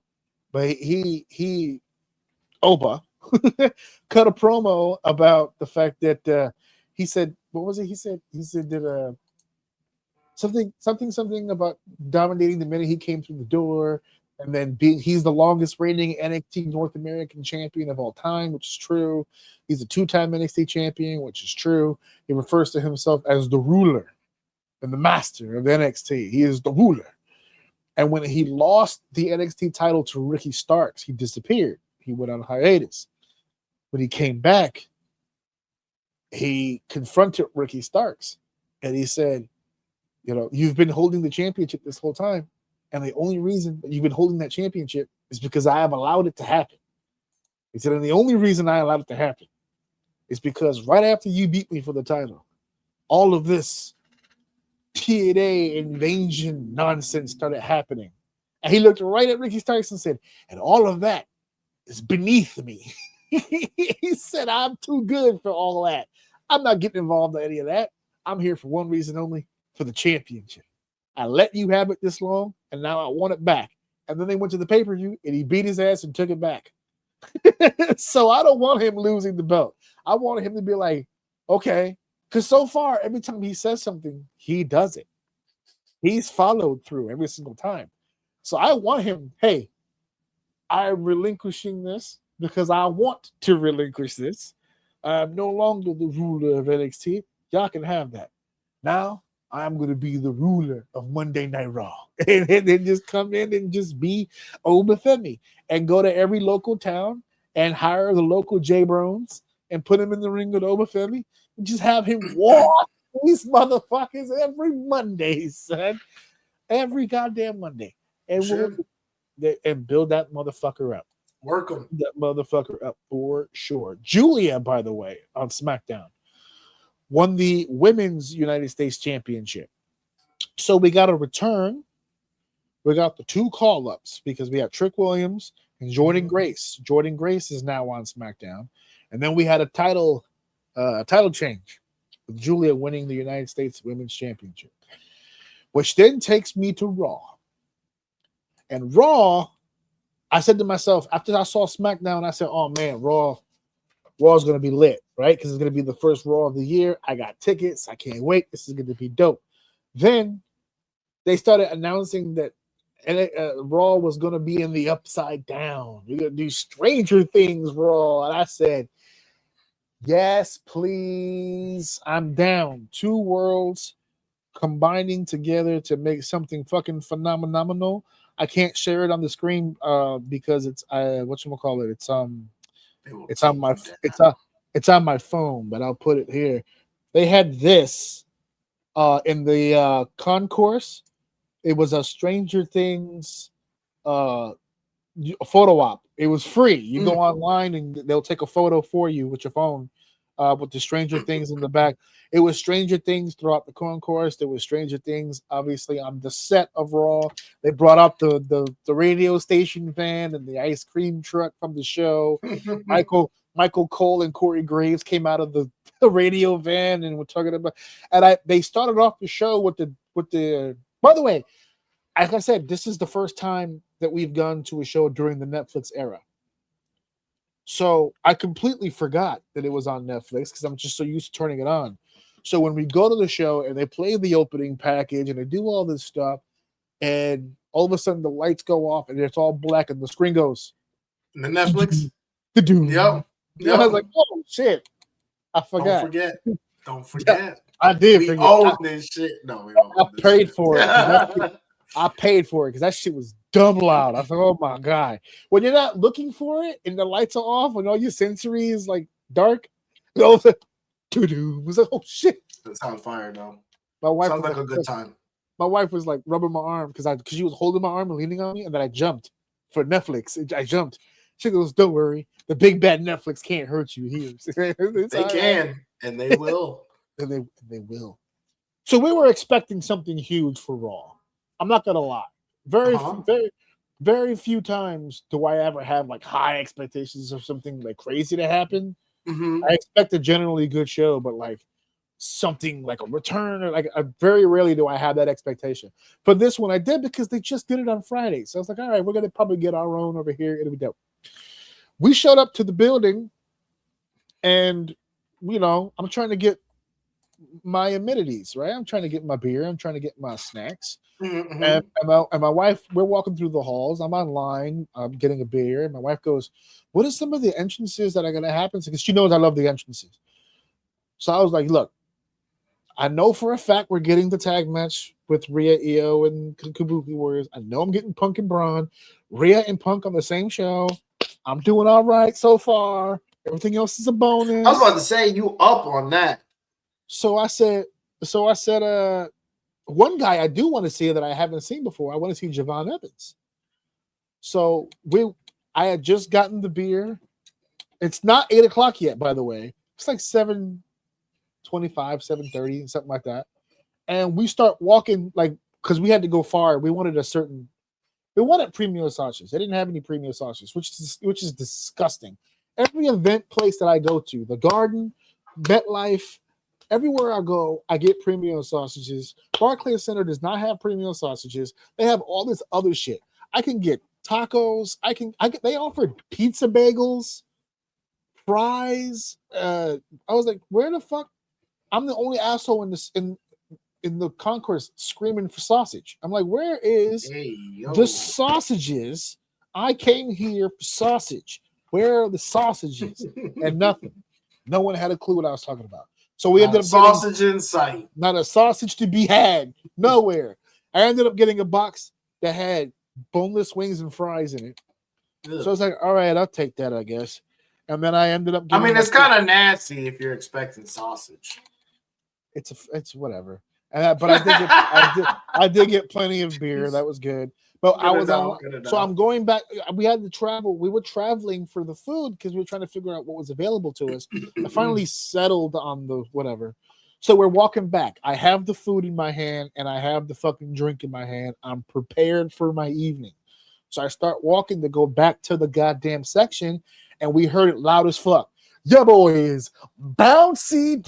I said, you motherfucker. I haven't gotten back to my goddamn seat yet. It's not even 8 o'clock. What's happening? Turns out they were filming. They decided to film episodes. They decided to film some matches for main event before Raw started. And Javon was on main event, and I didn't know. So I missed the whole fucking entrance. I was beyond pissed. I was like, God damn it.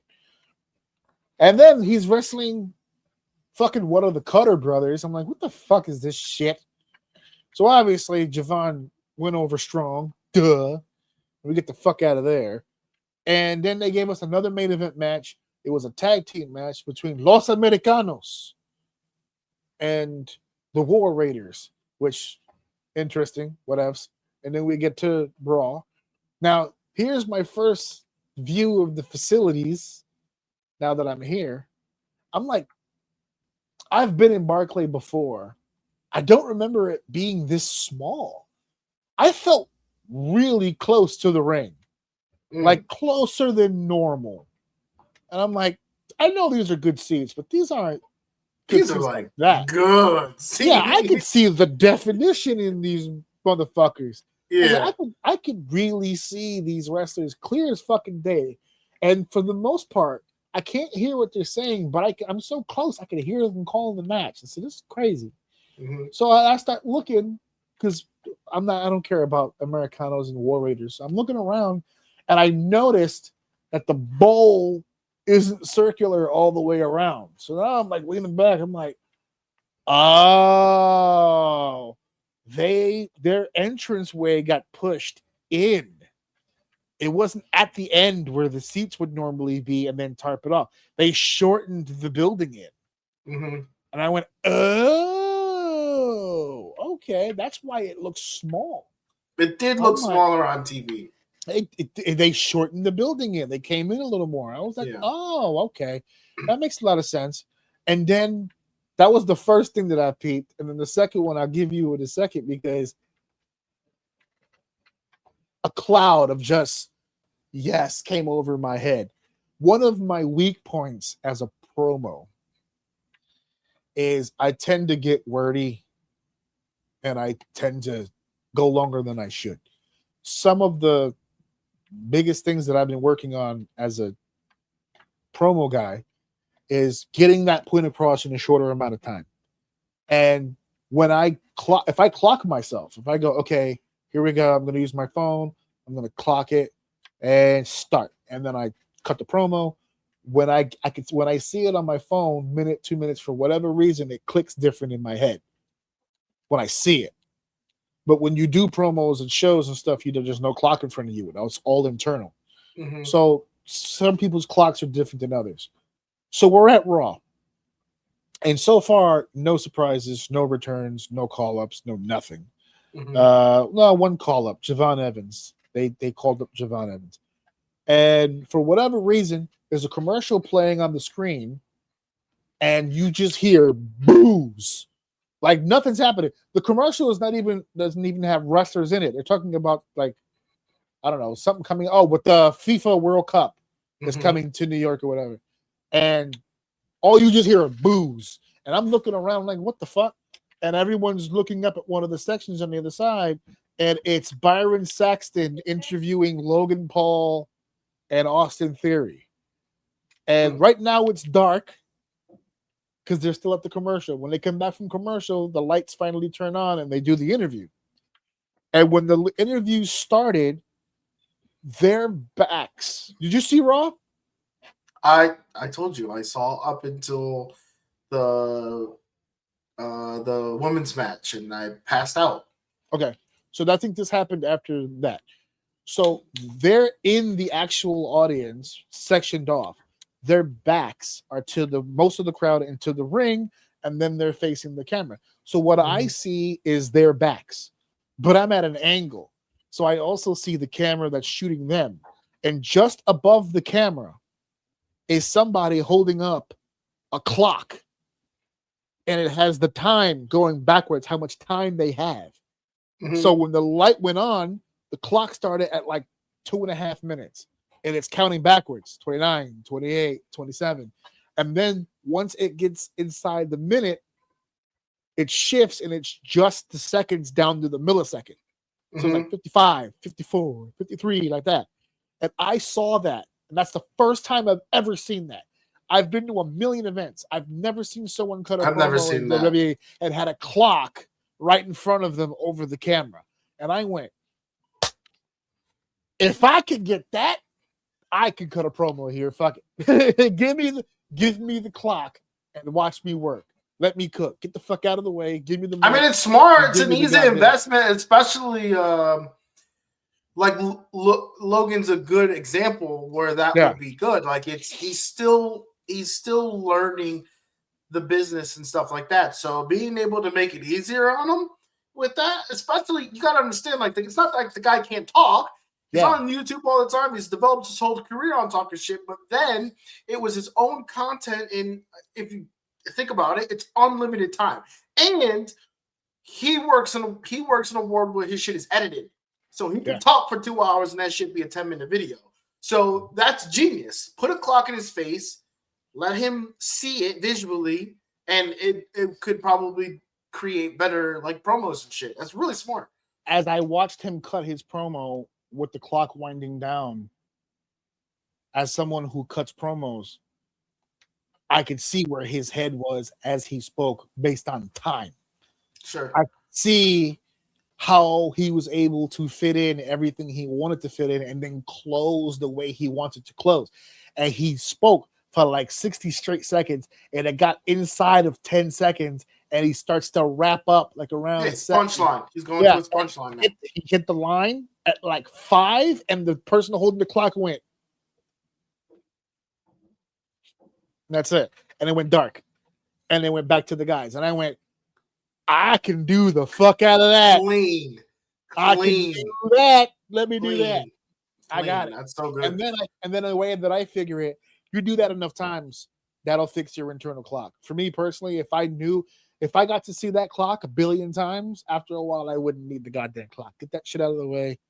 Let Daddy do what he has to do. Move out of the way. Rent's due. We need the money. Move. And then just do whatever. And even Lily asked me, I think it was at SummerSlam.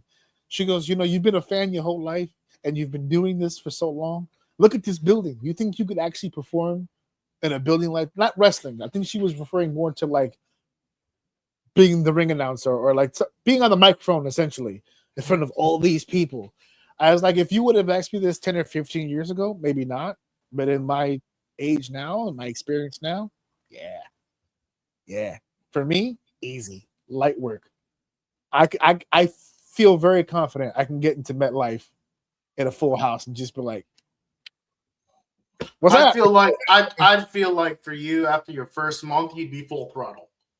Like whatever you're like sustainable, and then you start to grow type like shit where you're just like it doesn't look like you're out of place or nothing like that. You're learning, but that's behind. You know what I mean? Like when you're at that steady level, I think 1 month, considering how much they work, 1 month of that constant rep, and you'd find your groove, and then you just grow from there. I think it would take you a month. I'm Pat McAfee. I like making friends with everybody. So once everyone's cool with how I work, and then like they know that I'm there to make them look good, and then they feel comfortable with me, and now we're having fun and we're vibing, forget it. You're gonna have to dynamite me out of the ring. So the last thing I'll mention real quickly about Raw is we didn't get a return. We got one call up. We didn't get any surprises for the most part. Yes, those chants you heard were loud as fuck in the building. Toward the end, everyone was chanting Y2J because they thought this was going to be the night that Jericho comes back. He did not. We waited. I was not going to let Seth Rollins happen again. My wife was like, no, we're not running anywhere. We're staying right here. When they leave, listen, Seth Rollins really sucks, and I promise you, for the rest of the time that you're here, I will hold that over your head. But if that shit happened to a Y2J entrance and you had a chance to see that shit, there's no recovering from that, dude. No. Everything, you're just gonna be known as the school teacher after that. And wrestling you'll never speak wrestling ever again your whole life. Never. And 20 years from now, a kid will come up to you, hey, do you like wrestling? I used to, kid. I used to. In a past life. In a past life. The only takeaway that I really had also dead now. I long gone. Long gone. I posted this on social media and it dawned on me. The opening match. Look, I said this to the building. God giveth, God taketh away. I knew that my opening match was going to be hot and my main event was going to be hot. I was very concerned about the middle. Okay. And the tag team match, Rhea Ripley, EL Sky, Kabuki Warriors. I defy any human being on earth to find me a better set of tag team matches than right there. These 4 ladies just know how to do it. Can I just say that, like, great. Rhea and EO just need to stop. They need to stop because they're just too close. They're too close, and my brain's starting to do weird things. And like your brain, did you see that entrance when they did that little thing together? It's too obvious, and my brain is making assumptions, and it's not cool. But I also wish it's right. It's like they need to we need to separate these two because my brain and like my body can't take it, man. They are just too awesome together. Joke of the night came from 2 or 3 rows in front of us. They did that entrance where they were like really close, almost like they were gonna kiss or something. They're like really close. It's too intimate. And my wife goes, first of all, that's too close. Second of all, why am I wet? Like, why is that happening? And then about someone say this, and we're all wet. Wait. Yeah, and then 3 rows of few rows in front. Got to be at least 2 or 3 rows because it was really close. Some guy yells, "An Australian and a Japanese woman walked into a bar. I don't know how this ends, but my dick got sucked." And the whole section lost their shit. Like, I don't know my God! Listen, man. So that's these 2 girls keep it up, bro. They're gonna start selling some T-shirts, man. They opened up the show. They opened up the show. Punk and Braun closed the show. When we started realizing something, it was the tag match, then the Gunther promo, which is not a match, it's just a promo. Then it was Maxine Dupree and Becky Lynch, followed by Lyra Valkyria and Liv Morgan. And it was at this point when I realized, did we buy tickets to another Evolution pay-per-view or are we at Raw? All women's matches. All women's matches. And not just any women's matches. Triple H said, "Hey, AJ, I got a dope tag match for you." "Oh, I can't wait. It's going to be great." But once you enjoy it, Maxine Dupree, Lyra Valkyria, and Liv Morgan all in a fucking row just for you, my guy. Just for you. Who was it that you said you don't like in the women's division? I'm putting all of them out there. You lucky B-Fab is injured. I'd have put her fucking giraffe-looking ass out there, too. I would have had all of them fucking out there. Every person that I dislike on this roster all wrestled on this show. The Cutter Brothers were out there. Poor Raiders were out there. Yes, okay, but Stranger Things. Which is another part of it. Another part of the show that was crazy. The Stranger Things motif was a big thing at the beginning and then slowly just kind of went away. Good, because you didn't hear it because you were in the building, but the fucking Stranger Thing puns were obnoxious. Oh. Yeah. Oh, on commentary. I didn't hear the commentary. Yeah. Oh, yeah, I'm sure if you take a peek at it later, you'll hear them. So this is SmackDown and Raw kicking off the new year. We'll see what happens. This episode also stands with those shows as being the official start on the road to the Royal Rumble.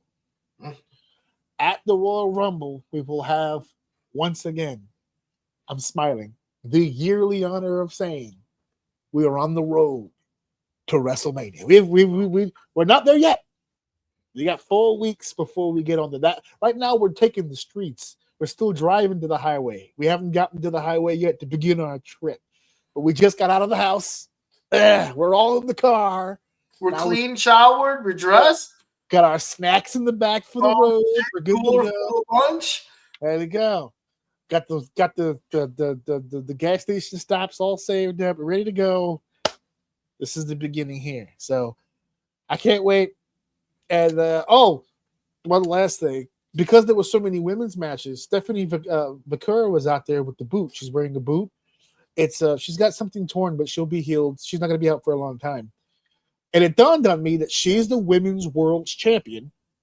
And on SmackDown, Jade Cargill is the WWE women's champion, which means those two women can't be in the Rumble. But then it dawned on me, if you are in the women's Rumble and you win, do you want to wrestle all night against Stephanie Vaquera, or you want to get the shit kicked out of you by Jade Cargill? Pick your poison. You want slow and deadly, or quick and fuck you up forever, permanent damage? Which one do you want? No. Well, both are acceptable deaths. I'm gonna be honest with you. Like, they're perfectly fine with me. Don't mind dying that way. That'd be fine. Yeah, Steph did that to me the other day. She goes, I have 2 hall passes. I said, okay, who are your 2 hall passes? Samoa Joe, CM Punk. I said, okay, that's fine. She goes, I know who your hall passes are. I said, no, you don't. She goes, yes, I do. I said, okay, who are my hall passes? She goes, AJ Lee, Stephanie Vaquera. I said, fuck, you nailed it. You got it. You're 2 for 2. It's what the fuck is the point of the hall pass? You got that at home right now. That's what I'm saying. You got a mix of it right now. I told the guy behind me because I'm sorry, buddy. You're no Punk. Well, and yet still able to put the bitch to sleep. How about that? Fair enough. Yeah. The guy behind me, when the guy behind me saw Stephanie Vaquera come out, he goes, what a set of tits. Because there's I don't think you saw it because I think it happened later. She's on the boot, and Raquel Rodriguez attacked her boot, made the injury worse. They're writing her off TV so she can get surgery and heal. So they wrote her off TV, and she's selling her foot, but she's on the ground doing this, right? So cleavage, obviously. Mm-hmm. So the guy behind me goes, what a set of tits on her. And I looked at my wife and I said, don't worry. He can go ahead and buy Stephanie. I have Stephanie at home. I have Stephanie tits at home. You got Stephanie's at home. I got Stephanie titties at home. You got some at home. Yeah, you got them at home. You don't need those titties. You got titties at home. There's Steph titties like those titties. That's it. All right. We're heading in now to our main event as we say goodbye. It is now time for the main event of the evening. Go, Ace! Go, Ace! El Jefe! Hiroshi Tanahashi! Actually, in Japan, they do it to that. Tanahashi! Hiroshi! They reverse the names over there. Okay. I officially, I already felt this when John retired, because I was around and watching the wrestling business long before there was ever a John Cena. And then all of a sudden, 25 years went by, and now he's retired, and I'm still watching the same shit. And I said to myself, oh, man, his retirement made me feel a little old. Tanahashi's a little. Tanahashi finished me off. I now feel a lot old. Because Tanahashi also didn't debut until 1999. And I was like, oh my God. Little known fact, my first time ever training to be a wrestler was in 99. So I'm like, oh my God. Yeah. No fucking way. No fucking way. Now I know you have some limited exposure, obviously, to Hiroshi Tanahashi. Sure. Yeah, absolutely. Limited by all the shit that I may have shown you over the years. But we're here to say goodbye. This won't be a long main event, but at the same time, I figure give the man the same respect I gave John. We're talking, he gets the last slot. How about that? We're not going to sit here all day because obviously Dave doesn't follow New Japan. I don't follow New Japan. I have a great connection. You have history. You have a history with New Japan. I have not just. I wouldn't put yourself next to me. Like I know almost nothing. Maybe like 5 matches. But I met him before I met New Japan, because I'll pull it up now because I was going to use it as a form of reference. But Japan in general in the old days, some of the old ways of training young lions in Japan is not just to train within the home and not just train within the Japanese style, but they would very often send their talent that they feel are ready for such exposure to get that experience worldwide. So they would send their talent to Mexico, send them to the States, send them to Europe to gain more worldly experience, and then bring that back to Japan and become a more well-rounded performer. Tanahashi was one of those individuals. The first time I ever heard the name Hiroshi Tanahashi was actually in TNA, because that's what I used to watch at the time. And he had a few matches there in TNA. As a matter of fact, it's in front of me. He had some runs in TNA. He had some appearances in 2006, 2008. And by the time he had come back in 2023, the man was already a legend. He wasn't just any other Japanese guy showing up at TNA. He was Tanahashi. That's different. It's a different vibe. It's a different world. And so this guy, Hiroshi Tanahashi, for anybody out there that loves professional wrestling, doesn't know too much about New Japan Pro Wrestling, he is their John Cena. I mean that almost to the hilt. They debuted in the same year. They trained and became major players very fast. John trained and eventually became prototype in OVW, did well in OVW, got the main roster opportunity, and within 2 years of being on the roster, he was already WWE champion. Same thing here with Hiroshi Tanahashi. They call him the ace. Here in America, we have things like franchise player or captain or whatever. He was the ace over in Japan. He was the man. We could do this dance all day, but IWGP World Heavyweight Champion 8 times. That is the most all time. He has been IWGP Heavyweight Champion more times than any other human being on earth. The closest person to him is 6. And Okada is the only person that's held the belt longer.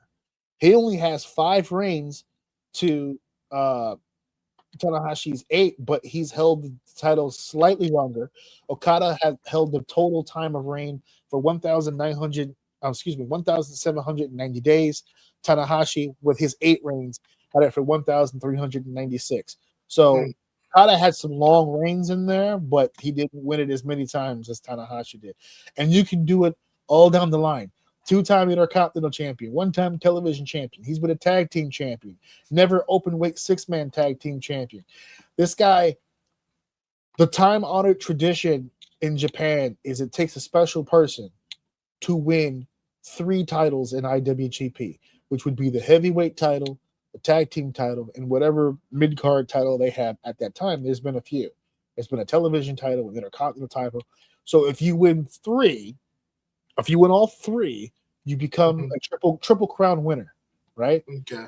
There are not many triple crown winners in Japan. There just aren't. He did it 4 times. Then at one point there was 2 mid-card titles because they also created the United States title. There was obviously still the Intercontinental title. So now out of the blue, the ability to become a Grand Slam champion became a possibility, but at that time, so few people in the roster had even won the Triple Crown, that it seemed impossible that somebody would become Grand Slam champion. He did it twice. He not only dominated the heavyweight and the tag team division during his time, he also dominated those very same divisions before he reached the age of 30. There's an under 30 division that they used to have back in the old days. When he competed, he won those championships as well. He won the under 30 open weight championship league in 2005. He won the under 30 one night tag team tournament in 2004. He at one point in 2005, he was considered a heavyweight tag MVP. This guy has done absolutely everything from an early age to an adult. The G1 Climax, the G1 tournament in Japan, one of the most prestigious tournaments in the wrestling business, not just in Japan, in the wrestling business. Very few people get to the G1 and don't walk out a star. He won the sumbitch 3 times, 2007, 2015, and 2018. And if you think, well, that's what? One every, that's one in the 2000s, 2 in the 2010s. And if you think that's a fluke, don't worry about it, because they had a G1 Classic for under 30. Before he won those G Maxes, they had one for the under 30, and the some bitch won that too. This motherfucker has won everything that there is to win. And outside of the actual physical accomplishments, this man started his own podcast in 2010, where he interviews and he has all of these major stars come onto his podcast and he talks to them and has conversations with them. He had a book come out in 2014 with the greatest title ever. If I ever read a book, it's going to sound like this. He wrote a book called Why Hiroshi Tanahashi Was Able to Change New Japan. That's bold, baby. This motherfucker right here has done everything there is to do. Oh, and by the way, in 2023, the year before he announced his retirement tour, he became president of New Japan Pro Wrestling. So he's practically running the company. And I know what you're thinking. Oh, that's why he succeeded and all that. No, all that shit I listed off was before 2023. He was the man before they made him the man. He now runs the company. And he was trying to do both, but within a year, that's too much. He's getting up there in age, and he just decided, you know what? I'm going to use 2025 as a farewell tour. And him and John Cena had farewell tours. They debuted in the same year. They both ran the companies that they were in the entire duration of their careers and retired within 3 weeks of one another at damn near the same time. Great. You're going to say it. Greatness. Greatness personified right there. That is absolute positively greatness. And this man has outstanding respect within the community. I sent you the clip. I did not. I have a hard time even calling it a clip because it was like an hour and 48 minutes, and I didn't anticipate you were going to sit through all of it. But I put in the build up, I put in the match, and then I put in the festivities after, just so you can kind of get a glimpse of how it looked. The farewell, right? They had the match, which wasn't a terrible match, and I loved the Shinsuke, the little Shinsuke deal he threw in there. That was pretty cool. But the ending where they had some of his biggest rivals, people he absolutely fucking went to war with, all coming out one at a time, paying tribute, handing him the roses, giving him the bow. Fucking Keiji Moto, the great Muda coming out there. Yeah, doing the whole deal. Rock hard. I was rock hard when this motherfucker came out and did that. And then, of course, in my opinion, I don't know if you saw this. If you folks haven't seen it, I posted it on my Instagram. The greatest hug in the history of mankind. The manliest hug ever on planet Earth. Hiroshi Tanahashi and Shibata. Shibata comes out, and it won't do it justice to say it. I wish I could play the clip, but I can't play the clip. Shibata comes out. They gave him the flowers to give to him, and he comes in the ring like he can't be bothered with the flowers, right? Like he's irritated. He grabs the flowers. Everyone's being so nice, just smiling, and they're crying. Shibata comes out like in gear for some reason, And he comes out he grabs the fucking flowers. He comes in, he just here, and he gives him the fucking flowers like with an attitude. And then he looks him in his face. He whispers something, and then he backs up and just fucking takes his shirt off. And Tanahashi goes, "A word," and he puts his fucking flowers down. And they go, and they lock up. And then Shibata throws his arm and he goes, "Ah!" And Tanahashi goes, "Ah!" And Shibata goes, "Ah!" Tanahashi goes, "Ah!" And they go, "Ah!" And they hug and they cry and they embrace. And if I have never hugged you like that, I've never loved you. That's just what it is. If we don't hug like that, did we ever love each other as friends? Probably not. I have to question every male relationship I've ever had in my life because I've never seen a manlier hug in my entire life. If that's how we should say goodbye to one another, fuck the flowers, fuck the clothes, we tie up and we chop, and then we embrace. That's how you get your testosterone up and then you fucking hug. That's how it works. So absolutely, positively a great man who carried the company on his back with grace. Every single person, he's like Sting in WCW. People came in, he put them all over, they became huge stars, and then they would all just fucking leave. And then a new crop would come in, and he'd put them over, and they'd all fucking leave. And always the constant in New Japan, Tanahashi, always there, no matter what happens. But now, much like WWE, New Japan must find out what they are going to do without their ace. We're going to need a new ace. And the gentleman who won the IWGP heavyweight title that night, the way he's talking, I think he might be that new ace. I think they like him a whole lot. And this motherfucker basically went on TV and was just like, fuck AEW. Fuck everything else outside of New Japan. Like, this is my home. This is the place. This is the best wrestling on the planet. This is number one. Remember earlier you were like, hey, don't set the bar that high. You gotta, nah, he's all the fuck in. If he could put NJPW tattooed on his fucking chest, if he was allowed to do that, he would fucking do it. He lives and breathes this shit. I can't wait to see what happens with him. Watching this show as a whole kind of got me back into it a little bit. It's like a heartburn thing. Like once you take Tums, it'll pass. I'm hyped now because it's Tanahashi's farewell. I'm not gonna give a shit about New Japan in about 2 weeks, but I like where the program is headed now because they had so many gaijins, so many white guys, so many foreigners come in and dominate the scene. Like their main event scene for forever was Kenny and Will Ospreay and Jay White and AJ Styles. I'm not going in a particular order. I'm just naming people at this point. And they all came in, got the rub, and fucking bounced. So many other Japanese talent that have come through and bounced. They named the Three Musketeers. Tanahashi, when he graduated in 99, was part of a little backstage group called the Three Musketeers. 3 rookies got together and said, you know what? I think if we band together, we could be really successful in this business. It was Tanahashi, Shibata, and Shinsuke Nakamura.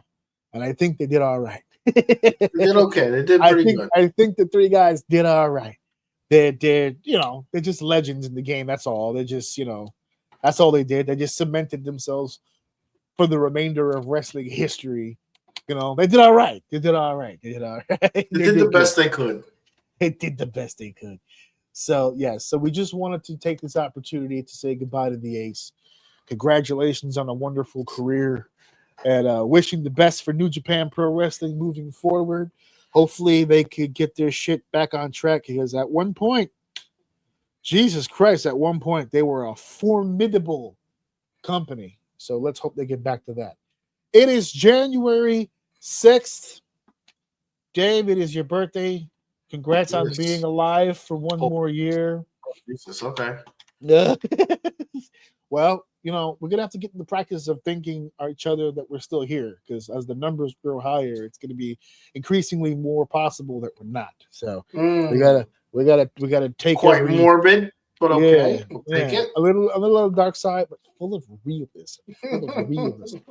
All right, so I'm headed to an airport tomorrow. I really don't want to go on this fucking trip. I really don't.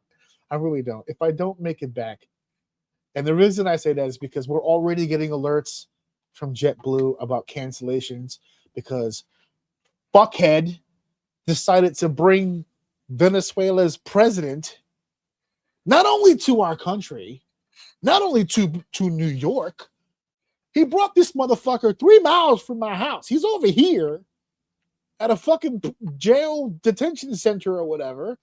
And they're like, oh, Caribbean airspace has been closed because of all of the stuff with the military. And I'm like, is Puerto Rico Caribbean? Because that's where I'm headed. Otherwise, and then JetBlue was like, yeah, it's Caribbean. It's Caribbean as fuck. So it's Caribbean as fuck. So keep your fucking app open, because if I decide to pull this shit from you, that's what it's going to be. Damn. So I had to buy insurance on everything on the odd chance that they do cancel our flights, and it's just a big shit show. So tomorrow is going to be a fucking whirlwind. So I'm going to edit all this stuff and set all this up for distribution tonight. I'm probably going to be up all goddamn night just to be up early as fuck in the morning. So I'm going to be in the airport, cranky as fuck, eating my eggs and bacon, and just they keep telling me it's a short flight. I was told all day today. Don't worry about it. It's a short flight. You'll watch like one movie and you're going to be there.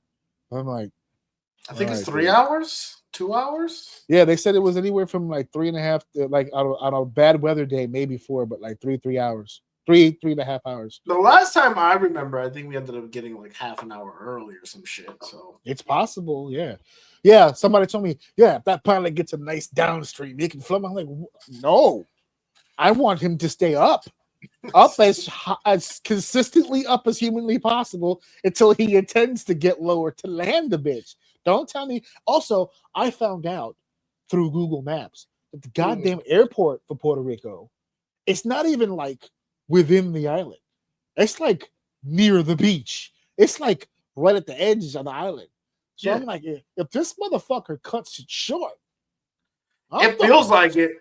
It feels like you're water. Oh shit, I'm on land. That's what I'm fearing, because don't fear it. It's a thing. No, but what I'm saying is like the plane will descend like normal, right? Mm-hmm. And I've been on planes, obviously. And normally when I am on a plane, the way that I describe it in my head, because I've been on a plane a bunch of times, and yet for some reason I still have this built-in fear of flying for some reason.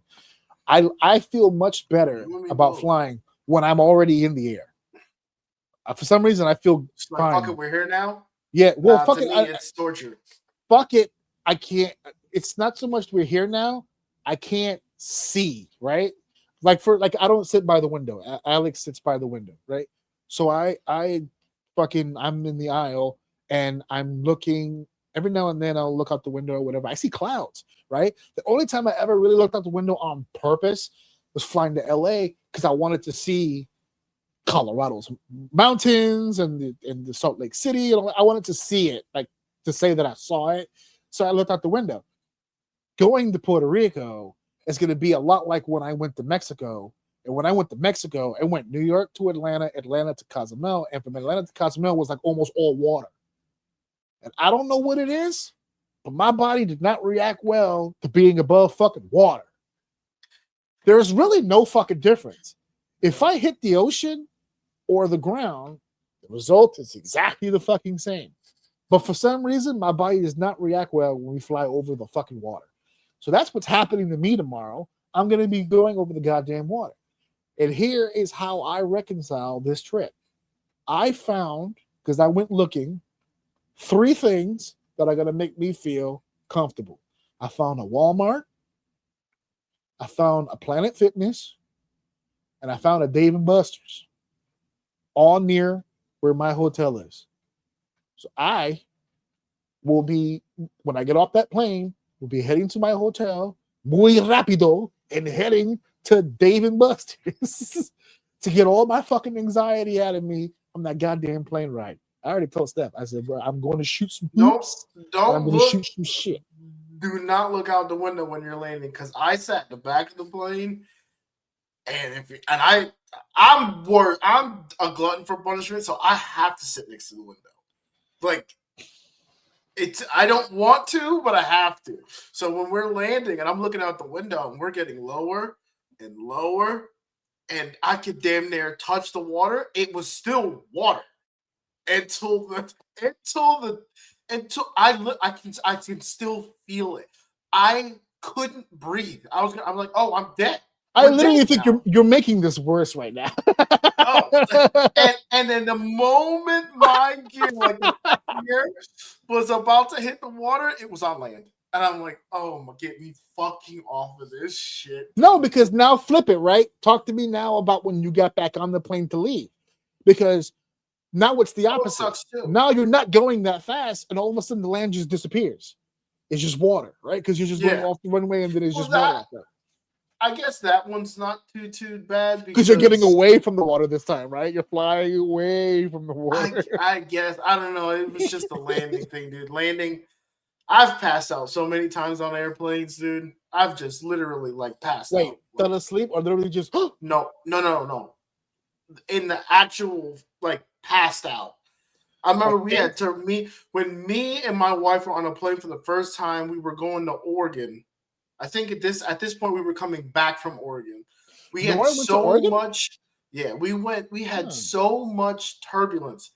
I passed out.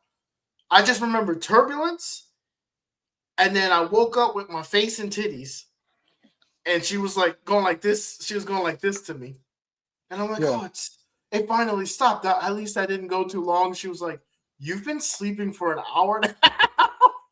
I said, I passed out. I didn't go to sleep. Trust me, I passed out. And it was at that moment. It was at that moment she realized, if anything happens, my husband's not going to save me. Listen, no, that's not fair. As long as we're not in a plane while it happens, we're good.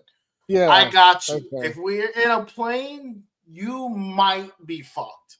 You might be might. I'm gonna do my best. Let's give the situation a chance to breathe and see what I can do. Best. If you want me to protect you, keep that ass on ground. You go in the air. I can't help you too much because I'm freaking out. Since we're recording today and I'm leaving tomorrow, we're coming back on Sunday, so it looks like our recording schedule will just stay the same. Mm-hmm. I'll just be gone obviously this week. So when we come back, we'll do the next segment of Royal Rumble matches and some new topics coming up. And I gotta bring something up to you. Maybe this is a tease. We don't tease very often for the next week, but there's something that I wanted to bring up for you, and it'll give me time to find it out. I was gonna try to fit it here, but I didn't want to rush it because it hasn't really fully fleshed out yet. But we still don't have GTA 6. And they just announced that they're talking about GTA 7. And I just want to let that sink the fuck in for a second, because the comment underneath that YouTube video that I saw was perfect. Because the running joke on the internet right now is, I can't believe we got whatever before we got GTA 6. GTA 6, yeah. So underneath somebody went, are you kidding me? We're getting GTA 7 before we get GTA 6? That's crazy. So we did a segment on this a while ago. As a matter of fact, I looked it up. We did it in May. And it is January. And still nothing. They do have a date again, November of this year, but November is fucking crazy. There's did you hear the budget numbers? No. We're going to have to get into that another time. That's what I said. I want to get all that shit mapped out before we do it again for next week. So if I never see you guys again, just know I died doing what I do best. I cried and possibly even shit myself. So thank you so much for listening. Thank you guys for downloading. Thank you guys for sharing. And of course, thank you guys for enjoying episode 337, y'all. Have a good Mic drop. Wait a minute. This is too much. Cooking it like a pro. Wrap it up, everybody. Show's over.